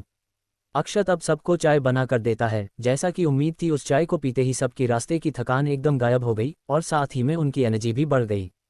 ये देखकर तो रंजीत और कीर्ति शॉक में थे। राजीव उन दोनों का चेहरा देख सोचते हैं, मैंने तो पहले ही कहा था सीनियर का सब कुछ बहुत ही कमाल का होता है। टॉमी जो अक्षत के करीब ही बैठा था, वो सोचता है क्या मास्टर एकेडमी जाने वाले हैं, उन्हें क्या ज़रूरत है। जरूर कुछ और ही बात है। क्या तब मुझे भी मास्टर के साथ एकेडमी जाना होगा? हाँ, मास्टर जो कहेंगे मुझे वही करना होगा। मास्टर ने कुछ जरूर प्लान करके रखा होगा, वो अब वही करना चाहते हैं। कुछ देर बाद राजीव अपने पास से एक पेंट ब्रश निकालते हैं। उस पेंट ब्रश को रैंक 3 के एक डिजाइनर ने बनाया था। सभी प्रोफेशन में रैंक होते हैं, जो रैंक टोटल 9 हैं। रैंक 1 सबसे निचला और रैंक 9 का रैंक सबसे उच्चतम और बेहतरीन होता है। जो किसी भी चीज़ को बनाते हैं तो वो हाई ग्रेड की होती है। इन्हीं रैंक के अनुसार ही सामान और हथियार बनाए जाते हैं। जैसे रैंक 5 तक के लोग लो ग्रेड से मिडिल ग्रेड तक के हथियार बना पाते हैं, और इससे ऊपर की कल्टीवेटर मिडिल ग्रेड से लेकर हाई ग्रेड तक के हथियार बना सकते हैं। स्पीति वैली सेक्ट में रैंक 3 का डिजाइनर भी मिलना मुश्किल था, तो ये ब्रश राजीव को काफ़ी महंगे दाम पर मिली थी। राजीव उस ब्रश को अक्षत को देते हुए कहते हैं, सीनियर मैंने सोचा कि आपको पेंटिंग की भी शौक है, तो फिर आपके लिए यह ब्रश। अक्षत सोचता है जब कोई बड़ा कुछ दे रहा हो तो मना नहीं करना चाहिए, नहीं तो ये बड़े लोगों का अपमान करना होगा। अक्षत वो ब्रश अपने हाथ में ले लेता है। वो उस ब्रश को ध्यान से देखता है। अक्षत सोचता है ये ब्रश क्या इन्होंने ही बनाई है? इसमें तो काफ़ी कमी है, इसे सही से तैयार नहीं किया गया है और ऊपर से यह काफ़ी कमज़ोर भी है।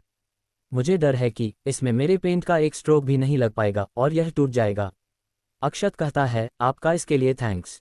अक्षत उनको ये सब बोलकर उनके गिफ्ट का इंसल्ट नहीं करना चाहता। वैसे भी दान के बछिया के दांत नहीं गिने जाते।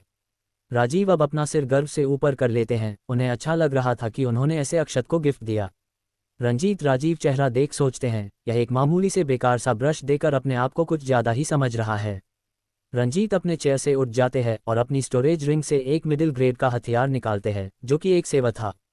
सेवर जो कि तलवार की तरह ही होता है, पर सेवर तलवार से भारी और मोटा होता है। जहां तलवार को चलाने के लिए कम एनर्जी की ज़रूरत पड़ती है, जबकि सेवर को चलाने के लिए थोड़ा ज़्यादा एनर्जी के साथ साथ शारीरिक ताकत की भी ज़रूरत पड़ती है। तलवार की धार बहुत ही पतली और तेज होती है, जबकि सेवर की ऐसी नहीं होती है। रंजीत उस सेवर को अक्षत को दे देते हैं और कहते हैं, यह मेरी तरफ से आपके लिए है। ऐसा समझ लीजिए कि यह सेवा एकेडमी की तरफ से है। रंजीत अब उस सेवा के बारे में बताने लगते हैं। वो कहते हैं, इस सेवा को एक रैंक 6 के लोहार ने बनाया है। इस सेवा में बहुत ही ताकत है और साथ ही में ये बहुत ही मजबूत भी है। इसकी एक वार से ज़मीन पर एक क्रैक देने की पावर है।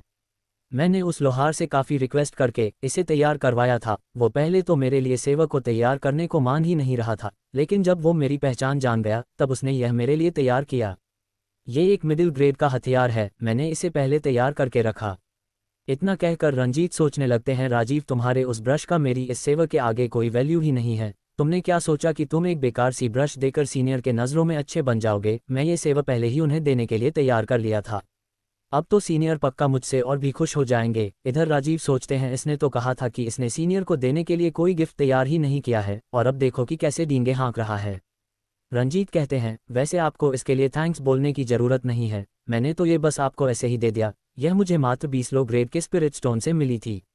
वो इतना कहकर राजीव का चेहरा देखता है जो कि शौक से भरा हुआ था। वो सोचते हैं, तुम्हें झटका लगा, ऐसा गिफ्ट तुम नहीं दे सकते हो राजीव सीनियर को। ही तुम्हें मुझे गिफ्ट के मामले में कंपटीशन नहीं करना चाहिए था। अब तुमने कर लिया है तो इसके परिणाम तो तुम्हें ही मिलेगा ही। रंजीत देखते हैं कि राजीव कहीं और देख रहे थे और उनका चेहरा ऐसा हो रखा था जैसे कि सामने कोई भूत देख लिया हो। वो अपनी बेटी का भी चेहरा देखते हैं तो उसका भी वही हाल था। रंजीत जैसे ही पीछे मुड़कर देखते हैं तो उनके भी होश उड़ जाते हैं। सामने उनका वो मिडिल ग्रेड का सेवर टुकड़े टुकड़े हो गए थे। ये देखकर तो उनके दिल में दर्द उठाता है। उन्होंने ये सेवा उस लोहार से बड़ी ही रिक्वेस्ट करके बनवाया था और ऊपर से 20 लो ग्रेड के स्पिरिट स्टोन भी दिए थे। हाँ, वो अमीर थे पर इतने भी नहीं कि ऐसे 20 लो ग्रेड के स्पिरिट स्टोन लुटाते चले। जब रंजीत ने वो सेवा अक्षत को दिया तब अक्षत ने उसे अपने हाथ में लिया और उसे टाइटली पकड़ लिया, और वो जैसे ही उसके धार पर हाथ फिरा रहा था कि वो टुकड़े में टूट गई। ये देख तो बेचारा अक्षत आंखें बड़ी बड़ी करके उन टुकड़ों को देख रहा था, और वामिका, कीर्ति और राजीव ने तो जैसे सामने किसी को भूत देख लिया हो ऐसे चेहरा बना लिया था। और रंजीत तो लगभग गिर ही पड़े थे। उन्होंने भले ही अक्षत को ये गिफ्ट दे दिया था पर फिर भी उन्हें बुरा लग रहा था कि उनका इतना मेहनत से पाया गया हथियार टुकड़ों टुकड़ों में हो गया। उनके आंखों में तो आंसू आ गए थे, जैसे कि उन्होंने कुछ बहुत ही बड़ा खो दिया हो। उनका चेहरा ठीक वैसे ही हो गया था कि जैसे किसी छोटे बच्चों के खिलौने टूटने पर हो जाता है कि बस वो रो ही देगा। अक्षत तो बेचारा अब उस टुकड़े हुए टुकड़े को बड़े ही ध्यान से देख रहा था। उसे समझ नहीं आ रहा था कि ये क्या हुआ अभी अभी।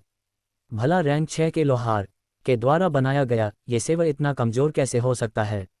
अगर ये रंजीत को पता चल जाता कि अक्षत क्या सोच रहा है तो वो अपना सिर खंभे में मार लेते और कहते कि अरे भाई, उस लोहार ने इसे कमज़ोर नहीं बनाया था, तुम ही इतने पावरफुल हो कि इसे टुकड़ों में कर दिया। अक्षत सोचता है, कहीं ये पहले से ही तो नहीं टूटी हुई थी जिससे कि मेरे छूते ही टूट गई। हो सकता है उस रैंक 6 लोहार प्रिंसिपल रंजीत को ठग लिया हो। उसने एक बेकार की सेवा पकड़ा कर इसे मिडिल ग्रेड का हथियार बता दिया। बेचारे प्रिंसिपल पर रंजीत तो ठगे गए। उन्हें सेवा अच्छे से देख ताक कर लेना चाहिए, इसे ठगों से सावधान रहना चाहिए। अक्षत को याद आता है कि ऐसे ही जब उसने सेंसिटिव आइज बॉडी वाली लड़की की तलवार को हाथ में लिया था तब भी ऐसा ही हुआ था। अक्षत सोचता है, क्या ये दोनों ठगे गए थे या फिर बात कुछ और ही है। अक्षत के दिमाग में आता है, ये सेवा 20 लो ग्रेड स्पिरिट स्टोन की थी, इसका मतलब 2 लाख सोने के सिक्के की। इतनी महंगी कौन हथियार खरीदता है और फिर इसे किसी को गिफ्ट कौन कर देता है? क्या ये दिमाग के पागल है? कहीं ये मुझसे इसका भुगतान न मांगने लगे। मेरे पास तो इतने पैसे ही नहीं हैं, मुझे तो ये चुकाने में कई महीने लग जाएंगे, शायद साल भी लगा सकते हैं। हे भगवान, मैं अब क्या करूं? पता नहीं ये एमी पर मानेंगे कि नहीं। नहीं एमी नहीं, यहाँ किस्तों में मानेंगे कि नहीं। कहीं ये मुझे अपने एकेडमी से ही ना निकाल दें। मेरी हालत तो ऐसी हो गई है कि दूल्हा बना नहीं कि घोड़ी भाग गई। अक्षत तो घबराया हुआ था कि कहीं उसे इस सेवा के टूटने की भरपाई न करना पड़े। उसके पास इतने पैसे तो है नहीं। अक्षत अपने चेहरे पर झूठी स्माइल किए हुए सिर खुजाते हुए कहता है, आशा करता हूँ कि आप कुछ कहेंगे नहीं। यह आपने मुझे ही गिफ्ट किया था ना? ये बस ऐसे ही टूट गया, मुझे नहीं पता कि ये कैसे हो गया। रंजीत उस टूटी हुई सेवा के टुकड़े को देखते हैं और सोचते हैं, खैर ये तो मैंने सीनियर को गिफ्ट कर दिया था तो सीनियर इसका जो चाहे वो कर सकते हैं। अब ये उनसे टूट गया या फिर जानबूझकर तोड़ दिया ये तो वही जानते होंगे। रंजीत कहते हैं, नहीं, मैं भला क्यों कुछ कहूँगा। ये तो आपको मैंने गिफ्ट दे दिया था तो आप इसका चाहे जो करें।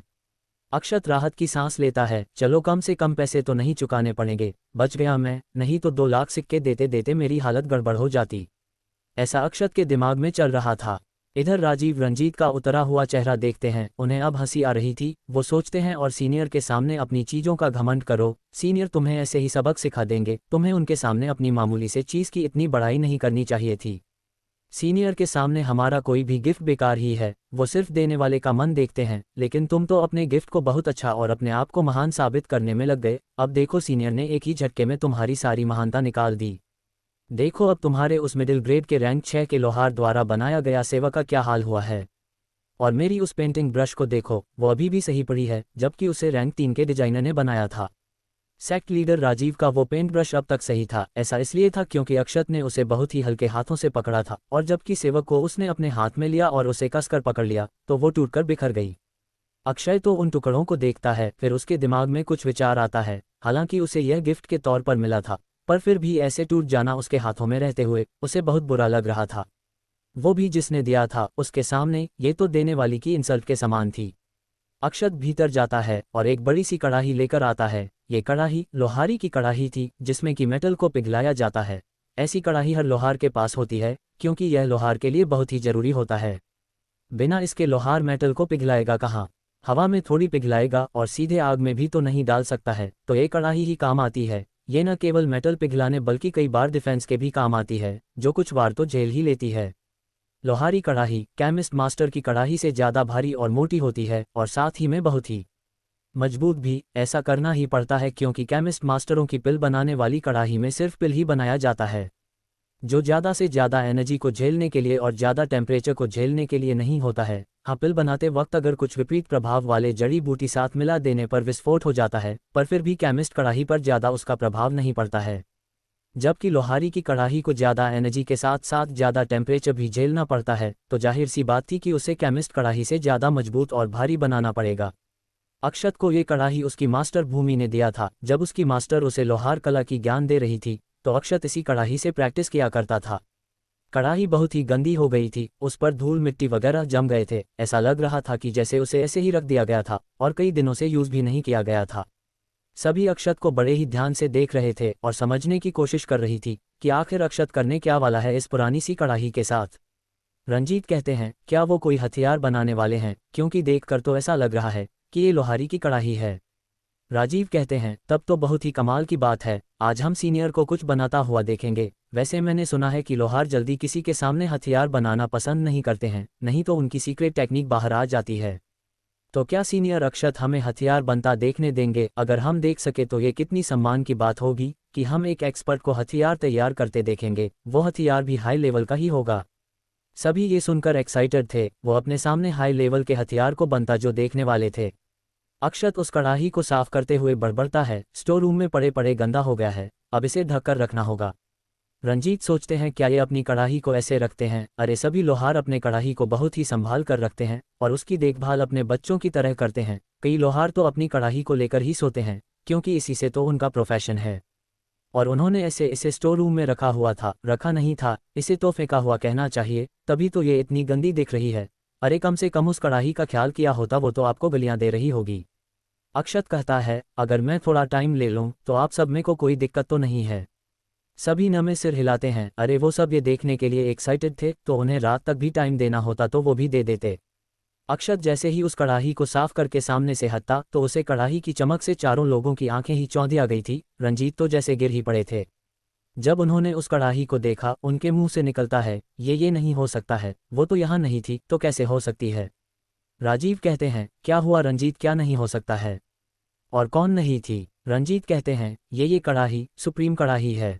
अब शौक लगने की बारी राजीव की थी, वो तो शौक की वजह से 2 कदम पीछे ही चले गए। उनके मुंह से निकलता है, सुप्रीम कड़ाही। रंजीत कहते हैं, उस कड़ाही पर जो पैटर्न बने हैं उसे मैंने अपने एकेडमी के लाइब्रेरी के सीक्रेट बुक में पढ़ा था, मैं कोई गलती नहीं कर सकता हूँ। वामिका और कीर्ति जो अब राजीव और रंजीत का शौक से भरा चेहरा देख रही थी, उन्हें नहीं पता था कि सुप्रीम कड़ाही क्या है।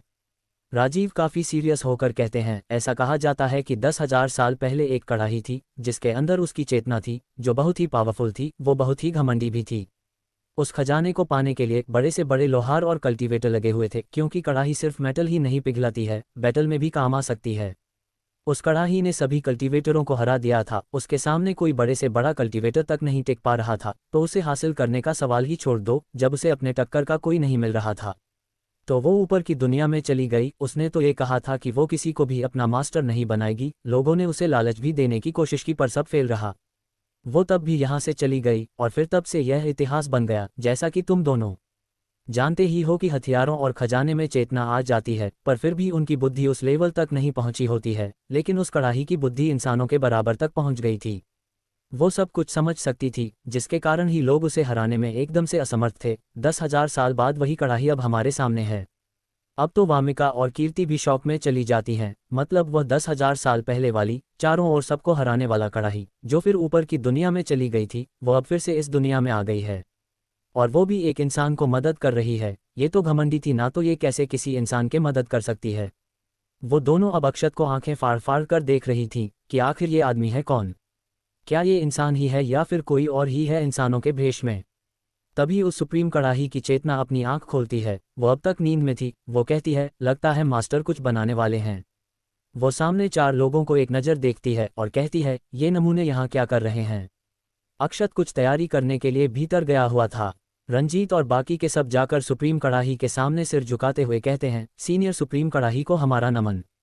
कड़ाही अजीब सा चेहरा बनाकर कहती है, ठीक है ठीक है। लेकिन जैसे ही उसकी नज़र वामिका पर पड़ती है तो उसके मुंह से निकलता है, आप यहाँ। सभी अब पीछे मुड़कर देखने लगते हैं तो सबसे पीछे वामिका ही खड़ी थी। वामिका अब सभी को अपनी ओर देखते हुए कहती है, क्या मैं। वो सुप्रीम कड़ाही कहती है, सुप्रीम कड़ाही का आपको नमन। सभी वामिका को देख रहे थे कि आखिर वामिका को क्यों सुप्रीम कड़ाही ऐसे नमन कर रही है। वो तो बहुत ही घमंडी कड़ाही है, वो ऐसे ही तो किसी को नमन नहीं करने वाली थी। वो वामिका का कंफ्यूजन से भरा चेहरा देख कड़ाही सोचती है, क्या ये कोई और है, पर उनकी एनर्जी तो बिल्कुल वही है। मैं पहचान में गलती नहीं कर सकती हूँ, जरूर हो सकता है इन्हें कुछ याद ना हो। सबका ध्यान दूसरी तरफ करने के लिए सुप्रीम कड़ाही कहती है, तुम लोग यहाँ पर क्या कर रहे हो। रंजीत जवाब देते हैं, वो हम सीनियर से मिलने आए थे। सुप्रीम कड़ाही कहती है, तो तुम सब मास्टर से मिलने आए हो। सभी को एक और झटका लगा, अभी अभी उन्होंने क्या कहा। क्या सीनियर अक्षत सुप्रीम कड़ाही के मास्टर हैं। कहीं हमने गलत तो नहीं सुन लिया है। क्या इन्होंने एक बार नहीं कहा था कि ये किसी को भी अपना मास्टर नहीं बनाएंगी। ये तो बहुत ही घमंडी थी, तो अब सारा घमंड कहाँ गया। ये तो अपने ही बात पर नहीं टिकी रहीं। रंजीत कहते हैं, क्या सीनियर अक्षत आपके मास्टर हैं, पर आपने तो कहा था कि। वो और कुछ कह पाते कि वो दूर जाकर गिरे। उनके ऊपर एनर्जी के पंच पड़े थे, जिसको कि सुप्रीम कड़ाही ने किया था। कड़ाही कहती है, तुम्हारी हिम्मत भी कैसे हुई मुझसे बकवास करने की। क्या तुम अपनी औकात भूल गए हो। पहले तो सबको लगा था कि सुप्रीम कड़ाही बस अक्षत के साथ है, उसने उसे मास्टर नहीं बनाया होगा, क्योंकि वो बहुत ही घमंडी है। ऐसा अक्सर कई लोहार के साथ होता है। उनकी कड़ाही उन्हें अपना मास्टर नहीं बनाती है, बस उस लोहार के साथ साझेदारी करती है। मतलब लोहार उस कड़ाही को आगे बढ़ने में मदद करेगा तो कड़ाही उसकी मदद करेगी। उस सुप्रीम कड़ाही ने रंजीत को दूर फेंक दिया था। भला उस सुप्रीम कड़ाही के आगे प्रिंसिपल रंजीत की क्या पावर। उस कड़ाही ने जब 10,000 साल पहले इस दुनिया के सभी कल्टीवेटर को हरा दिया था, और अब तो वो और भी ज़्यादा पावरफुल हो गई होंगी, और अगर नहीं भी हुई तब भी तो वो उसके सामने चींटी के सिवा कुछ भी नहीं है। रंजीत का चेहरा सूज गया था। वो वापस से आते और सुप्रीम कड़ाही से माफ़ी मांगने लगते हैं अपने बड़बोलेपन का। तभी अक्षत के बाहर आने की आवाज़ सुनाई देती है, तो कड़ाही कहती है, मास्टर आ रहे हैं, तो फालतू की बकवास मत करना, और खासकर तुम। सुप्रीम कड़ाही ने रंजीत को घूरते हुए कहा। रंजीत की तो सुप्रीम कड़ाही के देखने मात्र से ही फट गई थी। टॉमी जो थोड़ी दूरी पर सब नज़ारा देख रहा था, उसे तो रंजीत का चेहरा देख देख कर हंसी आ रही थी। उसने तो अपने मुंह पर हाथ रख लिया था अपनी हंसी को रोकने के लिए। रंजीत का चेहरा बिल्कुल किसी आलू की तरह हो गया था, कहीं कहीं से फूला और पिचका हुआ। अक्षत अपनी हथौड़ी और बाकी के औजार लेकर बाहर आता है। उसने सभी सामान इधर उधर करके रखा था, तभी उसे इन सब को ढूंढने में कुछ टाइम लग गया था। वो जैसे ही बाहर आता है तो वो सभी को ऐसे नीचे बैठा देखता है। वो जैसे ही रंजीत का चेहरा देखता है तो उसे भी हंसी आ जाती है, पर वो अपनी हंसी बाहर नहीं आने देता है। वो कहता है, अरे आप सब ऐसे नीचे क्यों बैठे हैं। और प्रिंसिपल रंजीत, आपको ये कैसे चोट लग गई। मुझे अभी अंदर गए तो बस मुश्किल से 2 ही मिनट ही हुए होंगे, इतने में यहाँ क्या हो गया। रंजीत का तो अब शर्म से चेहरा ही लाल हो गया था। वो क्या बताते कि वो अपने ज़्यादा बोलने के कारण पिट गए हैं। वो अपना चेहरा नीचे कर लेते हैं। राजीव कहते हैं, वो हम सब तो नीचे बैठकर बस आपके इस कड़ाही को देख रहे थे, ये काफ़ी सुंदर है। और रही बात प्रिंसिपल रंजीत की, वो अभी अभी मुंह के बल गिर गए थे, जिसके कारण ही ये हो गया। अक्षत सोचता है, क्या ये गिर गए थे, पर उनकी चोटें तो ये बता रही है कि जैसे उनके चेहरे पर पंच किया गया हो। लगता है ओल्ड राजीव ने इन्हें मारा है, और ये शर्म की वजह से बता नहीं पा रहे हैं। वैसे प्रिंसिपल रंजीत एक मामूली इंसान से मार खा गए, ये तो बहुत ही शर्मनाक बात है। इन दोनों ने मेरे अंदर जाते ही लड़ाई भी कर ली थी, और प्रिंसिपल रंजीत मार भी खा गए, और ओल्ड राजीव के चेहरे पर तो एक चोट का निशान तक नहीं है। उन सब की नज़र अक्षत के हाथों में लिए गए औजारों पर पड़ती है। सभी औजार हाई ग्रेड के थे। उन सबको फिर से झटका लगा, लेकिन अभी यह झटका लगना तो शुरू हुआ था, अभी तो बहुत कुछ बाकी था। वो सभी अब उस कड़ाही से दूर हो जाते हैं और कुछ दूरी से उस तरफ देखने लगते हैं। अक्षत कड़ाही के पास आता है और वहां उसके नीचे एक छोटी सी अग्निपुंज को छूता है तो एक नीली फ्लेम धड़क उठती है। उसकी एनर्जी तो इतनी थी कि मानो वो इस दुनिया को ही जलाकर खत्म कर देगी। उस नीली फ्लेम की ऊष्मा सभी के आत्मा तक को महसूस हो रही थी। इधर काला कौवा जो थोड़ी ही दूरी पर पेड़ पर बैठा था, उसके अंदर के गोल्डन फ्लेम उस नीली फ्लेम के आगे सिर झुका रही थी, मानो जैसे कि वो उसे अपना रिस्पेक्ट दे रही हो। कौवा तो समझ गया था कि ऐसा क्यों हो रहा था। वो अपने अंदर के गोल्डन फ्लेम को शांत करता है, नहीं तो वो बाहर आकर उस नीली फ्लेम को अपना रिस्पेक्ट देने लगेगी। उस नीली फ्लेम को देखकर तो रंजीत की आंखें ही बाहर आ गई थी। उनको शौक जो लगा था उनके मुंह से निकलता है, मैं ये क्या देख रहा हूँ, मुझे तो अपनी आंखों पर भरोसा ही नहीं हो रहा है। मैंने इस चीज को देख लिया, जिस चीज को तो मेरे दादाजी भी तरस गए थे देखने के लिए। राजीव कहते हैं, अब क्या हुआ जो तुम ऐसी बातें कर रहे हो। रंजीत कहते हैं, ये नीली फ्लेम हेवनली फ्लेम है। हेवनली फ्लेम का नाम सुनते ही तो राजीव को जैसे चक्कर ही आ गए। अरे भाई, अब तो हमें बख्श दो, तुम इंसान ही हो या फिर शौक देने की मशीन जो एक के बाद एक झटके देते ही जा रहा है। कहीं हमारी इन झटकों से ही मौत ना हो जाए। वामिका और कीर्ति फिर से राजीव और रंजीत को देखने लगती हैं। उन्हें इस नीली फ्लेम के बारे में कुछ भी नहीं पता था। अरे अभी दोनों की उम्र ही क्या थी, दोनों ने तो अभी कल्टीवेशन करने पर फोकस की हुआ था, तो कहाँ से इस प्रकार की किताबें पढ़ती जिसमें कि ऐसे चीज़ के बारे में हो। राजीव को भी हेवनली फ्लेम के बारे में ज़्यादा कुछ तो नहीं पता था, तो रंजीत कहते हैं, मैंने अपने दादाजी के लिखी एक किताब में पढ़ा था, जैसा कि तुम लोग जानते ही हो कि मेरे दादाजी एक रैंक 8 के लोहार थे। तभी मुझे इन सब चीज़ों के बारे में कुछ मुख्य बातें पता है। दादाजी रैंक 9 पर पहुंचाना चाहते थे, तो बाहर उन्होंने घूमना शुरू किया ताकि कुछ ऐसा मिल सके जिससे वो आगे बढ़ सके। उन्हें शेफ कॉन्टिनेंट का भ्रमण करते करते काफ़ी कुछ पता चला, जैसे कि फ्लेम के बारे में। सबसे नीचे आता है नॉर्मल फ्लेम जो हम सब यूज़ करते हैं आमतौर पर। उसके ऊपर आता है केमिस्ट फ्लेम जो कि केमिस्ट अपने पिल बनाने के लिए यूज़ करते हैं, और उसके ऊपर आता है लोहारी फ्लेम जो लोहार यूज़ करते हैं अपने हथियार बनाने के लिए। उसके ऊपर आता है सिल्वर फ्लेम, इसे भी कई बड़े रैंक के लोहार यूज़ करते हैं। इसे कंट्रोल करना थोड़ा मुश्किल होता है, इसमें काफ़ी ज़्यादा टेम्परेचर होता है। और इसके ऊपर आता है गोल्डन फ्लेम, वो तो और भी ज़्यादा पावरफुल होने के साथ में खतरनाक भी होता है, जो कि बहुत ही कम लोगों के पास है, क्योंकि इसे कंट्रोल करना और भी ज़्यादा मुश्किल होता है। जैसा तुम सब ने देखा ही होगा कि वो कौवा गोल्डन फ्लेम कौवा है, जिसके जाति में गोल्डन फ्लेम लगभग सभी के पास होती है। गोल्डन फ्लेम की थोड़ी सी ही मात्रा हमें जलाकर राख बनाने के लिए काफ़ी है, और यहाँ तक कि ये आत्मा को भी जला सकती है, जबकि इससे नीचे आने वाली फ्लेम ऐसा नहीं कर सकती हैं। अब सबको समझ आ रहा था कि लोग गोल्डन फ्लेम कौवा से क्यों डरते हैं। अरे जिसके पास ऐसी पावर वाली फ्लेम हो तो डर तो लगेगा ही। रंजीत आगे कहते हैं, और उससे भी ऊपर आती है हेवनली फ्लेम जो कि आज तक किसी के पास है इसका कोई पता तक नहीं चला, बस पुरानी किताब और टेक्निक्स में ही इसका वर्णन था। तो दादाजी ने इसे ही ढूंढने लगे, लेकिन उन्हें ये कहीं भी नहीं मिला। ऐसा कहा जाता था उस समय कि वो अब इस दुनिया में है ही नहीं। पर मैं आज अपने सामने हेवनली फ्लेम को देख रहा हूँ, जिसके लिए मेरे दादाजी ने इतनी मेहनत की थी। इस फ्लेम को सभी फ्लेम का राजा कहा जाता है, तो जब भी ये सामने होती है तो बाकी की फ्लेम इसके सामने धीमा पड़ जाते हैं और अपना सिर झुका लेते हैं। इस फ्लेम की सबसे बड़ी खासियत यह है कि इसमें अपनी समझ होती है। ये फ्लेम बाकी के फ्लेम से ज़्यादा पावरफुल होने के साथ साथ खतरनाक भी है। इसे संभालना कोई आसान काम नहीं है। सभी अब अक्षत को आंखें फाड़ फाड़ कर देख रहे थे, जो अभी कड़ाही को गर्म करने में लगा हुआ था। उसे क्या पता था कि उसके इन सामानों से कई लोग की दिमाग के परखच्चे उड़ जाएंगे। उन सब के दिमाग में यही चल रहा था, यह कोई इंसान नहीं है, शैतान है शैतान। भला ऐसी हाई लेवल से ऊपर की लेवल की चीज़ इस दुनिया में किसने रखी है। अक्षत तो अब उन सेवक के टुकड़ों को उठाता है और कढ़ाई में डाल देता है। वो टुकड़े सुप्रीम कढ़ाई में जाते ही पिघल गए थे। सुप्रीम कढ़ाई सोचती है, क्या मास्टर ऐसे बेकार की मेटल को मुझ में पिघला रहे हैं। ऐसी बेकार की मेटल तो मेरी जूती के बराबर भी नहीं है। लगता है मास्टर मेरी अपने आप को कंट्रोल करने का टेस्ट ले रहे हैं। हाँ, यही हो सकता है। मुझे अब मास्टर के टेस्ट को अच्छे से देना चाहिए, तो शायद मास्टर मेरी तारीफ कर दें। कढ़ाई अब सब कंट्रोल करने लगती है, नहीं तो वो जिस टेम्परेचर पर थी उस टेम्परेचर पर तो यह मेटल अब तक हवा बन गया होता, कुछ बचा ही नहीं होता। अक्षत उस पिघले हुए मेटल को एक चौकोर संरचना वाली ढांचे में डालता है और फिर कुछ देर बाद निकालकर उसे हथौड़ी से पीटना शुरू कर देता है। रंजीत अक्षत को देख कहते हैं, ये तो 100 हाथ हथौड़ी टेक्निक है। रंजीत अब इस टेक्निक के बारे में बताते हैं। इसमें एक ही बार में 100 बार हथौड़ी चलानी पड़ती है। ये लोहारी की फेमस और मुश्किल टेक्निक्स में से एक है। वामिका और राजीव का लेवल कम होने की वजह से अक्षत का हाथ चलते हुए उन्हें दिखाई ही नहीं दे रहा था, बस उन्हें पट पट की आवाज़ ही सुनाई दे रही थी, जो कि एक पैटर्न पर थी, मानो कि ये कोई म्यूजिक हो। कीर्ति को तो बस एक ही हाथ दिखाई दे रही थी, पर रंजित संत लेवल 3 पर थे, उन्हें अक्षत का एक बार हथौड़ी मारना 3 बार दिखाई दे रहा था, जबकि अक्षत पूरे 100 बार मार रहा था। उसने ये टेक्निक मास्टर कर लिया था। रंजीत ये देखकर भी हैरान थे कि अक्षत यह सब बिना किसी एनर्जी को यूज़ किए कर रहा था। वो तो अब अक्षत से बहुत ज़्यादा इम्प्रेस हो गए थे। अक्षत तो कहीं और ही खो गया था, उसे तो बस हथियार बनाना ही दिखाई दे रहा था। अक्षत अपनी प्रोफेशन में इस प्रकार से माहिर हो गया था कि वो उस प्रोफेशन के उच्चतम अवस्था में पहुंच जाता था। वो जो भी काम करता था बहुत ही लगन के साथ करता था। सभी बस अक्षत को देख रहे थे। अक्षत ने उसे आकार दे दिया था, बस उसे थोड़ा रगड़ कर फिनिशक दे रहा था। वो उसे फिनिशक देने के बाद पानी में डूबता है ताकि उसकी जो गर्माहट है वो खत्म हो जाए।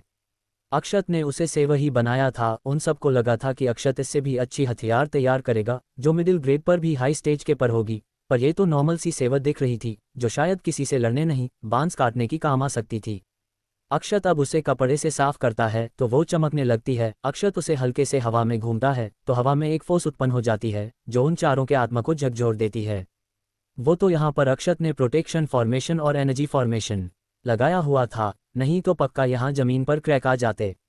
अक्षत रंजीत को वो सेवत देते हुए कहते हैं, मैंने अब इसे तैयार कर दिया है, मैं आपको ये दे रहा हूँ। हालांकि यह आपके पहले वाले के जितना अच्छा और पावरफुल तो नहीं है, पर इसे कुछ ना कुछ तो हो ही जाएगा। रंजीत वो सेवक जैसे ही अपने हाथ में लेते हैं तो उनके तो दिमाग के फ्यूज उड़ जाते हैं। वो उस सेवक के पावर को महसूस कर पा रहे थे। उन्हें समझने में देर नहीं लगती कि वो जिस सेवक को अभी एक नॉर्मल सी सेवा समझ रहे थे वो तो एक हाई ग्रेड का हथियार है। वो अब अक्षत को देखने लगते हैं और मन ही मत सोचते हैं, क्या ये पावरफुल नहीं है? अरे ये सेवा पहले वाले सेवा के लाख गुना ज़्यादा पावरफुल है, भला इसकी तुलना भी उससे कैसे की जा सकती है? इसके सामने तो वो सेवा कचरा थी, कचरा। रंजीत अपने हाथ में हाई ग्रेड का सेवा लेकर बहुत खुश थे और मन ही मन इसकी तुलना पुराने सेवा से कर रहे थे। इसके सामने तो वो पुरानी टूटी सेवा तो कचरा थी, हालांकि ये भले ही उसी टुकड़ों से बनी हो। ये चीज़ तो बाकी के सभी भी नोटिस कर लेते हैं कि वो अभी अभी जिसे बेकार का हथियार समझ रहे थे वो तो एक हाई ग्रेड का सेवा निकला। रंजीत पहले तो मना करने वाले थे, लेकिन अब जब उसकी पावर देख ली थी तो वो मना नहीं कर पाए। आखिर वो भी तो है इंसान ही, अच्छी चीज़ का लालच किसे नहीं होता है, और सामने वाला जब दे रहा है तो ले लेना चाहिए, नहीं तो लोग ऐसी चीज़ पाने के लिए लड़तक पड़ते हैं। वो कहते हैं, आपका इसके लिए धन्यवाद, मुझे ये अच्छा लगा। अक्षत थोड़ा राहत की सांस लेता है। उसके मन में चल रहा था कि कहीं प्रिंसिपल रंजीत ये लेने से मना न कर दे, नहीं तो उसकी इतनी मेहनत करना बेकार चला जाएगा। वैसे भी प्रिंसिपल रंजीत ने उसे अपने एकेडमी में एडमिशन दे दिया, उस जैसे एक मामूली से इंसान को, वो भी बिना कुछ मांगे, और ऊपर से गिफ्ट भी दे दिया, और उसने तो उस गिफ्ट को ही खराब कर दिया। तो ऐसे में उसे अच्छा नहीं लग रहा था कि किसी के अच्छे होने का इतना फ़ायदा उठाना। उसके लिए यही काफ़ी था कि उन्होंने उसे अपने एकेडमी में एडमिशन दे दिया। रंजीत कहते हैं, वैसे आपको ये कड़ाही कहाँ से मिली थी? ये बात तो सभी जानना चाहते थे कि अक्षत को ये सुप्रीम कड़ाही कैसे और कहाँ मिली। अक्षत कहता है, ये कड़ाही इसे तो मेरी मास्टर ने दिया था जब मैं सीख रहा था। रंजीत कहते हैं, मास्टर? क्या आपका भी कोई मास्टर है? अक्षत कहता है, आप गलत समझ रहे हैं, वो मेरी टीचर हैं, मैं तो उन्हें और ज़्यादा रिस्पेक्ट देने के लिए मास्टर कहता हूँ। मास्टर का मतलब सभी यही समझ रहे थे जैसा कि उसका उसके पालतू जानवरों से है, पर वो ये भी समझ रहे थे कि कुछ लोग अपने टीचर को मास्टर कहते हैं, ऐसा उनको और ज़्यादा रिस्पेक्ट देने के लिए होता है। मास्टर कहने का मतलब यहाँ यही होता है कि वो पसंद, बीस्ट या खजाना अपने मास्टर की अधीनता स्वीकार कर लेता है। पर अक्षत के लिए ये सब कहाँ था? इसके दुनिया में तो लोग टीचर को मास्टर या सिर और गुरुजी कहते हैं, तो उसे इनमें से सबसे बेस्ट उसे मास्टर ही लगा, तो उसने भूमि को मास्टर भूमि कहना शुरू कर दिया। सभी अब अक्षत के टीचर के बारे में सोचने लगते हैं। जो टीचर ऐसी चीज़ों अपने स्टूडेंट को ऐसे ही दे देती होगी, वो टीचर कितनी पावरफुल होंगी, हम तो उनकी पावर की कल्पना तक नहीं कर सकते हैं। अक्षत तो उन सब का शौक भरा चेहरा देख चौड़ा हो जाता है। वो मास्टर भूमि के बारे में बताता है कि मेरी मास्टर को सब कुछ आता है, ऐसा कुछ भी नहीं है जो मेरी मास्टर को न आता हो। उन्होंने ही मुझे लोहारी से लेकर केमिस्ट तक सबका ज्ञान दिया है, हालांकि लेकिन मैं तब भी बहुत अच्छा तो नहीं हूँ इन सब को करने में। सबको झटका लगता है। राजीव और रंजीत के दिमाग में चल रहा था, अरे तुम अच्छे नहीं हो इन सब को करने में, तो अच्छा क्या होता है? तुम जो ये सब टेक्निक और पावरफुल हथियार बना लेते हो, वो भी एक बेकार की मेटल से, ये क्या है? क्या ये तुम्हारी नज़रों में अच्छा नहीं है? तो भाई तुम ही बता दो अच्छा क्या होता है, हमें तो इससे भी कुछ अच्छा होता है नहीं पता है। और अगर ये अच्छा नहीं है तब तो दुनिया के सारे लोहार तो बेकार हैं, फिर जो एक ही बार में ऐसे बेकार मेटल से हाई ग्रेड के हथियार बना ही नहीं सकते हैं। अब हमें छोड़ दो, नहीं तो हम तुम्हारी बातों से ही आधा मार जाएंगे। वामिका के मन में तो अलग ही चल रहा था। अक्षत सर कितने अच्छे हैं, उनमें तो घमंड का नमो निशान नहीं है। वो कितने लो प्रोफाइल वाले पसंद हैं कि सामने ही हाई ग्रेड का हथियार बनाकर भी उसे बेकार बता रहे हैं। ये सब सोचते हुए वामिका ब्लश भी कर रही थी। इतना कहकर तो अक्षत ने अपना सिर ऊपर कर लिया था। उसे अपनी मास्टर भूमि पर गर्व था, ठीक उसी तरह जिस तरह अक्षत के ऊपर गर्व करके टॉमी अपना सिर ऊपर कर लेता है। राजीव को रंजीत से जलन हो रही थी कि रंजीत को हाई ग्रेड की सेवा मिल गया। वो अब सोच रहे थे कि काश मेरे भी ब्रश टूट जाता तो मुझे भी सीनियर की तरफ से कोई हाई ग्रेड का खजाना मिल जाता। राजीव कहते हैं, अच्छा सीनियर, अब हम चलते हैं, आपका टाइम लेने के लिए माफ़ कीजिएगा। अक्षत कहता है, अरे नहीं, आप ये क्या कह रहे हैं, आप यहाँ चाहे जब आ सकते हैं। अक्षत सबको बाय करता है। वामिका बार बार अक्षत को पीछे मुड़ मुड़ कर देख रही थी। ऐसा लग रहा था कि जैसे वो यहाँ से जाना ही नहीं चाहती है। अक्षत को भी लगा कि वो वामिका को यहीं रोक ले, लेकिन वो ये सोचकर रह गया कि उसके पिता उसके बारे में क्या सोचेंगे। अक्षत अब फिर से पेड़ के नीचे लेट जाता है। वैसे भी उसने अभी अभी एक हथियार तैयार किया था। राजीव सभी को लेकर स्पीति वैली सेक्ट जाने लगते हैं। वो कहते हैं, जब यहाँ आए ही हो तो थोड़ा सेक्ट भी घूम लो। पर वो जैसे ही पहुंचे तो उनका स्वागत फूल मालाओं से नहीं हथियारों की गूंज से हुई। सामने बैटल चल रहा था। बीस्ट ग्रुप ने फिर से स्पीति वैली सेक्ट पर अटैक कर दिया था।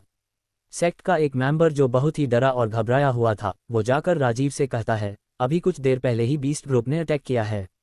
अब तो राजीव को गुस्सा आ जाता है। वो चिल्लाते हैं, इन कमीने बीस्ट ग्रुप वालों की बुद्धि ठिकाने पर नहीं आई है क्या? एक बार हार गए तो फिर से चले आए मरने के लिए। राजीव अब उस बैटल में कूद पड़ते हैं। उनके पीछे पीछे वामिका भी उस बैटल में कूद पड़ती है। कीर्ति कहती है, पिताजी हमें भी उनकी मदद करनी चाहिए। रंजीत जरा सा भी नहीं घबराए थे। उनके चेहरे पर एक सिकन तक नहीं थी। आखिर वो इतने बड़े एकेडमी के प्रिंसिपल जो ठहरे, उनसे यही उम्मीद की जा सकती थी। वो कहते हैं, रुको, क्या राजीव ने हमसे मदद मांगी? वो इसे खुद जीतना चाहता है, लेकिन अगर ऐसा लगा कि राजीव खतरे में है या उसका सेक्ट हारने वाला है तो फिर हम भी शामिल हो जाएंगे। कीर्ति अब शांत होकर उनके साथ ही खड़ी रहती है। रंजीत अब सामने चल रहे बैटल को देखने लगते हैं। सामने ही लटक सियांग बीस्ट था। बीस्ट ग्रुप का राजकुमार जो इसका नेतृत्व कर रहा था, वो अब मार्शल लेवल 8 पर पहुंच गया था, इसलिए वो बहुत ही आत्मविश्वास के साथ बैटल कर रहा था। शुरू में स्पीति वैली सेक्ट हारता नजर आ रहा था, लेकिन जैसे ही राजीव को सबने देखा तो सब में जोश आ गई थी कि उनके सेक्ट लीडर आ गए, तो अब बैटल लगभग बराबरी पर चल रहा था। रंजीत को कुछ गड़बड़ महसूस हो रही थी। वो कहते हैं, यहाँ कुछ तो गड़बड़ है। यहाँ एक ऐसी एनर्जी है जो मुझसे भी ऊपर के किसी कल्टीवेटर से जुड़ी हुई है। तभी उनके पीछे से एक हल्की डरावनी आवाज आती है, तो तुमने वो महसूस कर लिया? सेंट लेवल 3 के व्यक्ति से मुझे यही उम्मीद थी, तुम काफी अनुभवी लगते हो। ये सुनते ही तो कीर्ति और रंजीत की आंखें बड़ी हो जाती है। उनके मन में चल रहा था, ये कब उनके पीछे आया पता तक नहीं चला। रंजीत सोच रहे थे, अब मैं क्या करूं? वो दोनों तो हिल तक नहीं पा रहे थे। रंजीत अपनी एनर्जी को इकट्ठा करके तुरंत ही अपनी स्टोरेज रिंग से उस सेवक को निकाल पीछे मारने ही वाले थे कि उस व्यक्ति ने उस हथियार को ही छीन लिया। प्रिंसिपल रंजीत के हाथ से खून बह रहा था। वो उनके पीछे खड़ा व्यक्ति शैडो क्लैन का एक मेंबर था, जिनका नाम था धुंधकारी, जो कि बीस्ट ग्रुप के साथ मिलकर स्पीति वैली सेक्ट पर अटैक कर दिया था। ये प्लान तो इसी का था। वैसे ये किस कारण से बीस्ट ग्रुप को भड़का कर बैटल करा रहा है, ये किसी को भी नहीं पता, ये तो उसे ही पता होगा। धुंधकारी उस सेवा को देखकर कहता है, अरे वाह, तुम्हारे पास तो एक हाई ग्रेड का सेवा है, आज से यह मेरी हुई। रंजीत सोचते हैं, ये मेरी सोच से भी ज़्यादा पावरफुल है। शायद ये संत लेवल 6 या 7 को कल्टीवेटर है, ऊपर से ये शैडो क्लैन से भी है। इससे तो लड़ पाना मेरे लिए मुश्किल है, मुश्किल नहीं नामुमकिन है। शायद मैं इसका एक अटैक तक ना झेल सकूं। उन्हें अब पसीने छूटने लगे थे। उन्हें अब डर लग रहा था। रंजीत कहते हैं, कीर्ति तुम जल्दी से यहाँ से भागकर अकेडमी चली जाओ, मैं तब तक इस संभालता हूँ। कीर्ति कुछ समझ पाती कि धुंधकारी कीर्ति का गला पकड़ हवा में उठा लेता है। उसने रंजीत को भी ऐसे ही उठा लिया था। दोनों ही उसके पकड़ में छटपटा रहे थे। दोनों को सांस लेने में दिक्कत हो रही थी। धुंधकारी कहता है, अरे दोनों को इतनी भी क्या जल्दी है यहाँ से जाने की? अभी तो खेल शुरू हुआ है, तो क्या तुम ये मौत का खेल नहीं देखने वाले? इसमें बहुत ही मजा आने वाला है। धुंधकारी कहता है, सेक्ट लीडर राजीव, जल्द से जल्द हार मान लो और वो खजाना मुझे दे दो जो तुम्हारी बेटी को मिला था, वरना तो ये दोनों जन से हाथ धो बैठेंगे। तुमने क्या सोचा कि तुम 2 संत लेवल के कल्टीवेटर को लाकर ये बैटल जीत जाओगे? हम इस बार पूरी तैयारी के साथ आए हैं।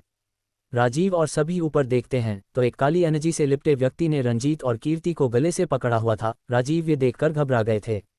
राजीव को गुस्सा तो बहुत आ रहा था, पर वो कुछ भी नहीं कर सकते थे क्योंकि उनका फ्रेंड खतरे में था। धुंधकारी कहता है, चलो राजीव, अपने पास से वो हाई ग्रेड का टूथपिक जैसा दिखने वाला हथियार वो मुझे दे दो और साथ में वो खजाना भी। राजीव को सामने रंजीत और कीर्ति की हालत देख वो टूथपिक आगे कर देती है। धुंधकारी वो टूथपिक हाथ में लेता है और ध्यान से देखकर बड़बड़ाता है, ये तो सच में एक टूथपिक ही है। क्या एक टूथपिक भी हाई लेवल का हथियार हो सकता है? इस दौरान उसने प्रिंसिपल रंजीत और कीर्ति को अपने एनर्जी से पकड़ रखा था। धुंधकारी कहता है, अरे सेक्ट लीडर राजीव, तुमने तो वो खजाना दिया ही नहीं मुझे, जल्दी करो, हमारे पास समय नहीं है। राजीव सोचते हैं, माफ करना सीनियर, अब मुझे इस मुसीबत से आप ही बचा सकते हैं। प्लीज़ हमारी मदद कीजिए, हम इस मुसीबत का सामना नहीं कर पाएंगे, प्लीज़ हमारी मदद कीजिए। वामिका भी डरी हुई थी, सामने उसके जानने वाले और पिताजी की जान अटकी हुई थी और उसकी खुद की भी जान अटकी हुई थी। उसे अब अक्षत की याद आ रही थी। राजीव कहते हैं, हमारे पास ऐसा कोई खजाना नहीं है, हमें तो बल्कि एक सीनियर मिल गए थे जिन्होंने वामिका की मदद की थी, हमें कोई खजाना नहीं मिला है। धुंधकारी हंसने लगता है और कहता है, क्या तुम मरने की डर से पागल हो गए हो, जो ये बहकी बहकी बातें कर रहे हो? ऐसा कौन सा सीनियर तुम्हें मिल गया था जिसने आधे दिन में ही तुम्हारी बेटी को मार्शल लेवल 4 से मार्शल लेवल 7 पर पहुंचा दिया? तुमने क्या मुझे बेवकूफ़ समझ रखा है? तुम्हारी बातों में मैं नहीं आने वाला। अब तो राजीव भी हंसने लगते हैं, वो भी जोर जोर से। उन्हें ऐसे हंसता देख धुंधकारी शांत पड़ जाता है, उसे थोड़ा डर लगता है। राजीव को ऐसे हंसता देख धुंधकारी को थोड़ा डर भी लग रहा था, पर कुछ तो सोच रहे थे कि क्या हो गया। सेक्ट लीडर राजीव ऐसे क्यों हंस रहे हैं? कहीं डर की वजह से उनका दिमाग तो नहीं खराब हो गया? हो सकता है कि वो ये बात पचा ही नहीं पा रहे हैं कि अब उनकी हार हो गई है। हो सकता है कि अब वो पागल हो गए हों जो ऐसे हंस रहे हैं। नहीं तो कौन ही ऐसा होगा जो अपनी हार पर ऐसे हंसता है, जबकि ये जानते हुए भी कि अब मौत पक्की है। राजीव हंसते हुए ही कहते हैं, तुम्हें क्या लगता है कि हमारे पास ये हाई ग्रेड की हथियार कहाँ से आए होंगे? भला हमारे स्पीति वैली सेक्ट जैसे एक छोटे से सेक्ट के पास ये हथियार कहाँ से आ गए? ये हमें सीनियर ने ही दिया है और तुमने हमारे ऊपर हमला करके सीनियर का अपमान कर दिया है। शायद तुम्हें पता नहीं होगा कि मैंने अपना सेक्ट सीनियर को समर्पित कर दिया है। मैं सीनियर का फॉलोअर हूँ और सीनियर इस सेक्ट के असली लीडर हैं। मैं तो बस उनके नाम पर ये लीडर का काम कर रहा हूँ, क्योंकि हमारे सीनियर को लो प्रोफाइल रहना पसंद है और तुमने इसी बात का फ़ायदा उठाया है। वो शांति से रहना चाहते हैं, इसलिए सारा काम उन्होंने मुझे दे दिया था, लेकिन तुमने हमारे ऊपर अटैक करके उनकी शांति को भंग कर दिया है। इसका खामियाजा तो तुम सबको भुगतना ही होगा। बस तुम देखते जाओ, अब तुम सब नहीं बचने वाले, बस सीनियर यहाँ पहुँचने ही वाले हैं।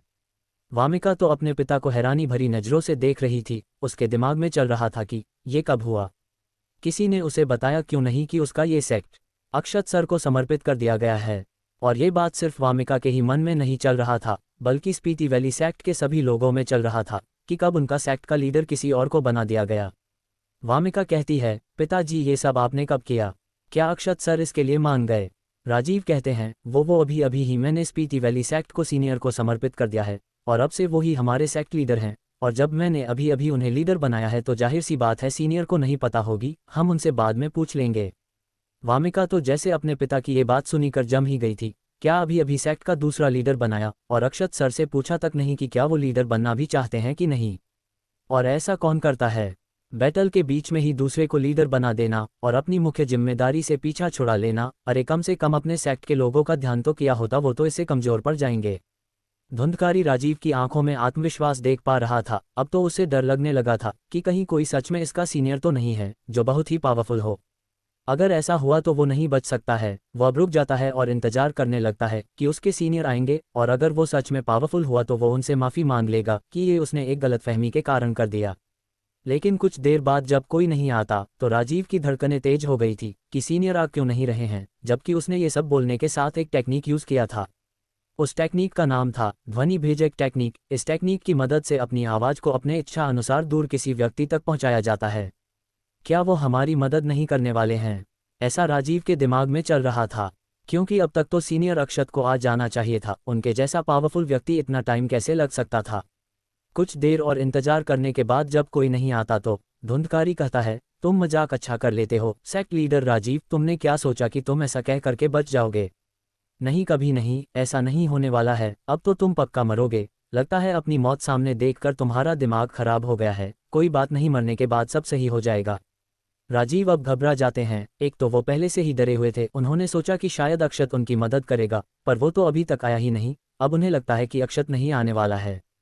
उन्होंने उनसे कुछ ज़्यादा ही उम्मीद लगा लिया था। भला उन जैसे महान कल्टीवेटर को कुछ छोटे मोटे कल्टीवेटरों के मरने से क्या ही फर्क पड़ता है, और उन्हें सेक्ट का कोई लालच नहीं है। अगर उन्हें ऐसा होता तो वो कब का किसी बड़े सेक्ट या ग्रुप का हिस्सा होते, लेकिन वो तो यहाँ जंगल में अकेले जिंदगी जी रहे हैं। ऐसा सब कुछ राजीव के दिमाग में चल रहा था। वो अब अपने आप को तैयार करते हैं ताकि सामने की मौत को स्वीकार कर सकें। धुंधकारी कहता है, राजकुमार लटक, जल्दी से राजीव को खत्म कर दो और उसके बाद तो हम उसका खजाना ले ही लेंगे।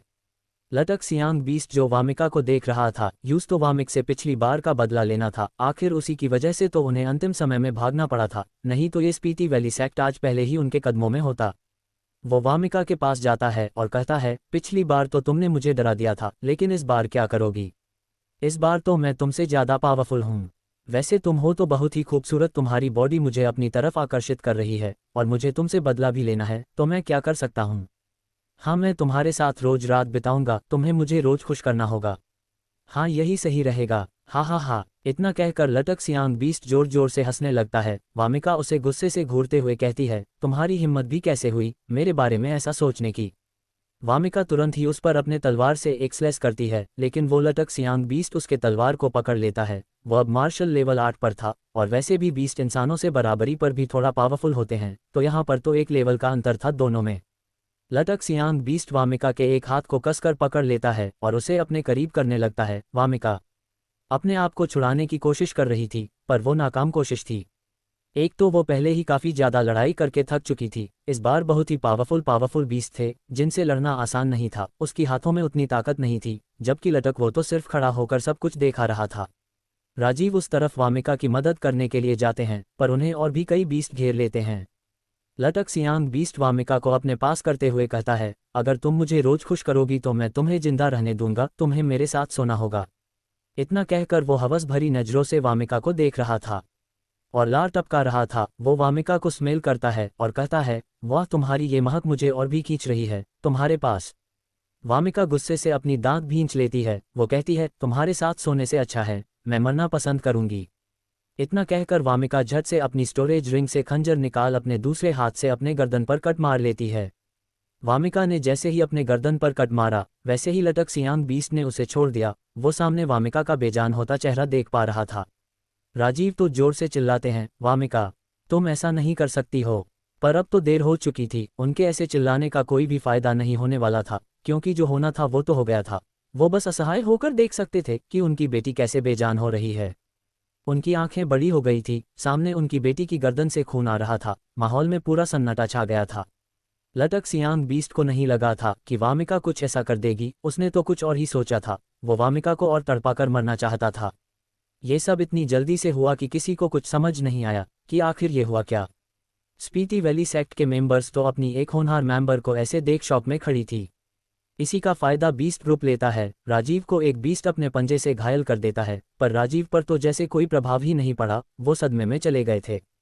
उनके सामने वामिका की वो बचपन की यादें चल रही थी, उसकी वो प्यारी हंसी, उसकी वो शरारतें, उसका उन्हें परेशान करना, ये सब यादें किसी कांच की तरह टूट रही थी और राजीव उन यादों को बचाने की कोशिश कर रहे थे। वो जोर जोर से वामिका वामिका चिल्ला रहे थे। अब तो सभी उनके ऐसा करने से डर रहे थे, और वो धुंधकारी राजीव को ऐसे चिल्लाते देख हंस रहा था। वामिका की अब आंखें अब बंद हो रही थी, उसे कुछ भी नहीं सुनाई दे रहा था। वो अनंत शांति का अनुभव कर रही थी। ऐसा लग रहा था कि जैसे उसकी सारी दर्द तकलीफ खत्म हो चुका था।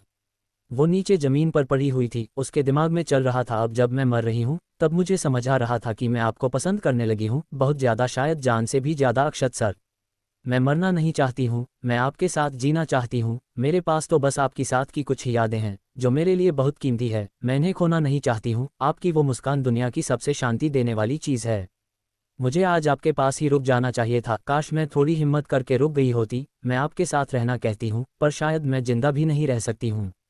हो सकता है दूसरे जन्म में हम साथ रहें, और अगर मैं आपसे नहीं भी मिल पाई तब भी मैं आपका इंतजार करती रहूंगी। पिताजी, अपने मेरा इतना ख्याल रखा कि मुझे कभी भी अपनी माँ की कमी महसूस नहीं होने दी। आपने मुझे सब कुछ सिखाया, आपने मेरी जिंदगी को सफल बनाया। आपका मैं जितना शुक्रिया करूं उतना ही कम है। आप इस दुनिया के सबसे अच्छे पिता हैं। मैं हमेशा आपकी ही बेटी बनना चाहूंगी। और अंत में मुझे माफ कर दीजिए पिताजी, आपकी ये बेटी आपको ऐसे छोड़कर जा रही है। अलविदा अक्षत सर। अलविदा पिताजी। वामिका अपनी आंखें बंद कर लेती है। राजीव वामिका को आंखें बंद करता देख जोर से कहते हैं, नहीं वामिका, तुम ऐसे अपनी आंखें बंद मत करना, अपनी आंखें खुली रखना। माँ, मैं जरूर कुछ कर लूंगा। मेरी प्यारी बेटी, आंखें खुली रखो। धुंधकारी जोर जोर से हंसने लगता है। वो कहता है, पिता से पहले बेटी मर गई, चलो अच्छा है अच्छा है, कोई बात नहीं, अब जल्द ही तुम्हारे पिता भी वहीं पहुंच जाएंगे। अब दोनों पिता बेटी एक साथ रहेंगे तो ही तो अच्छा लगेगा। खैर राजकुमार लटक, तुम्हारी इच्छा अधूरी रह गई, तुम इस लड़की के साथ कुछ भी नहीं कर पाए। हेलो दोस्तों, ये स्टोरी यहीं समाप्त होती है। अगर आपको ये स्टोरी पसंद आ रही है तो प्लीज़ कमेंट करें कि हाँ, ये स्टोरी आगे के चैप्टर तुरंत जल्दी लाइए, तो मैं आगे चैप्टर आपके लिए जल्दी से जल्दी बनाकर डालने का कोशिश करूंगा। अगर आप चैनल पर नए हैं तो प्लीज़ चैनल को सब्सक्राइब कर ले। तब मिलते हैं अगले चैप्टर में। Thank you for watching.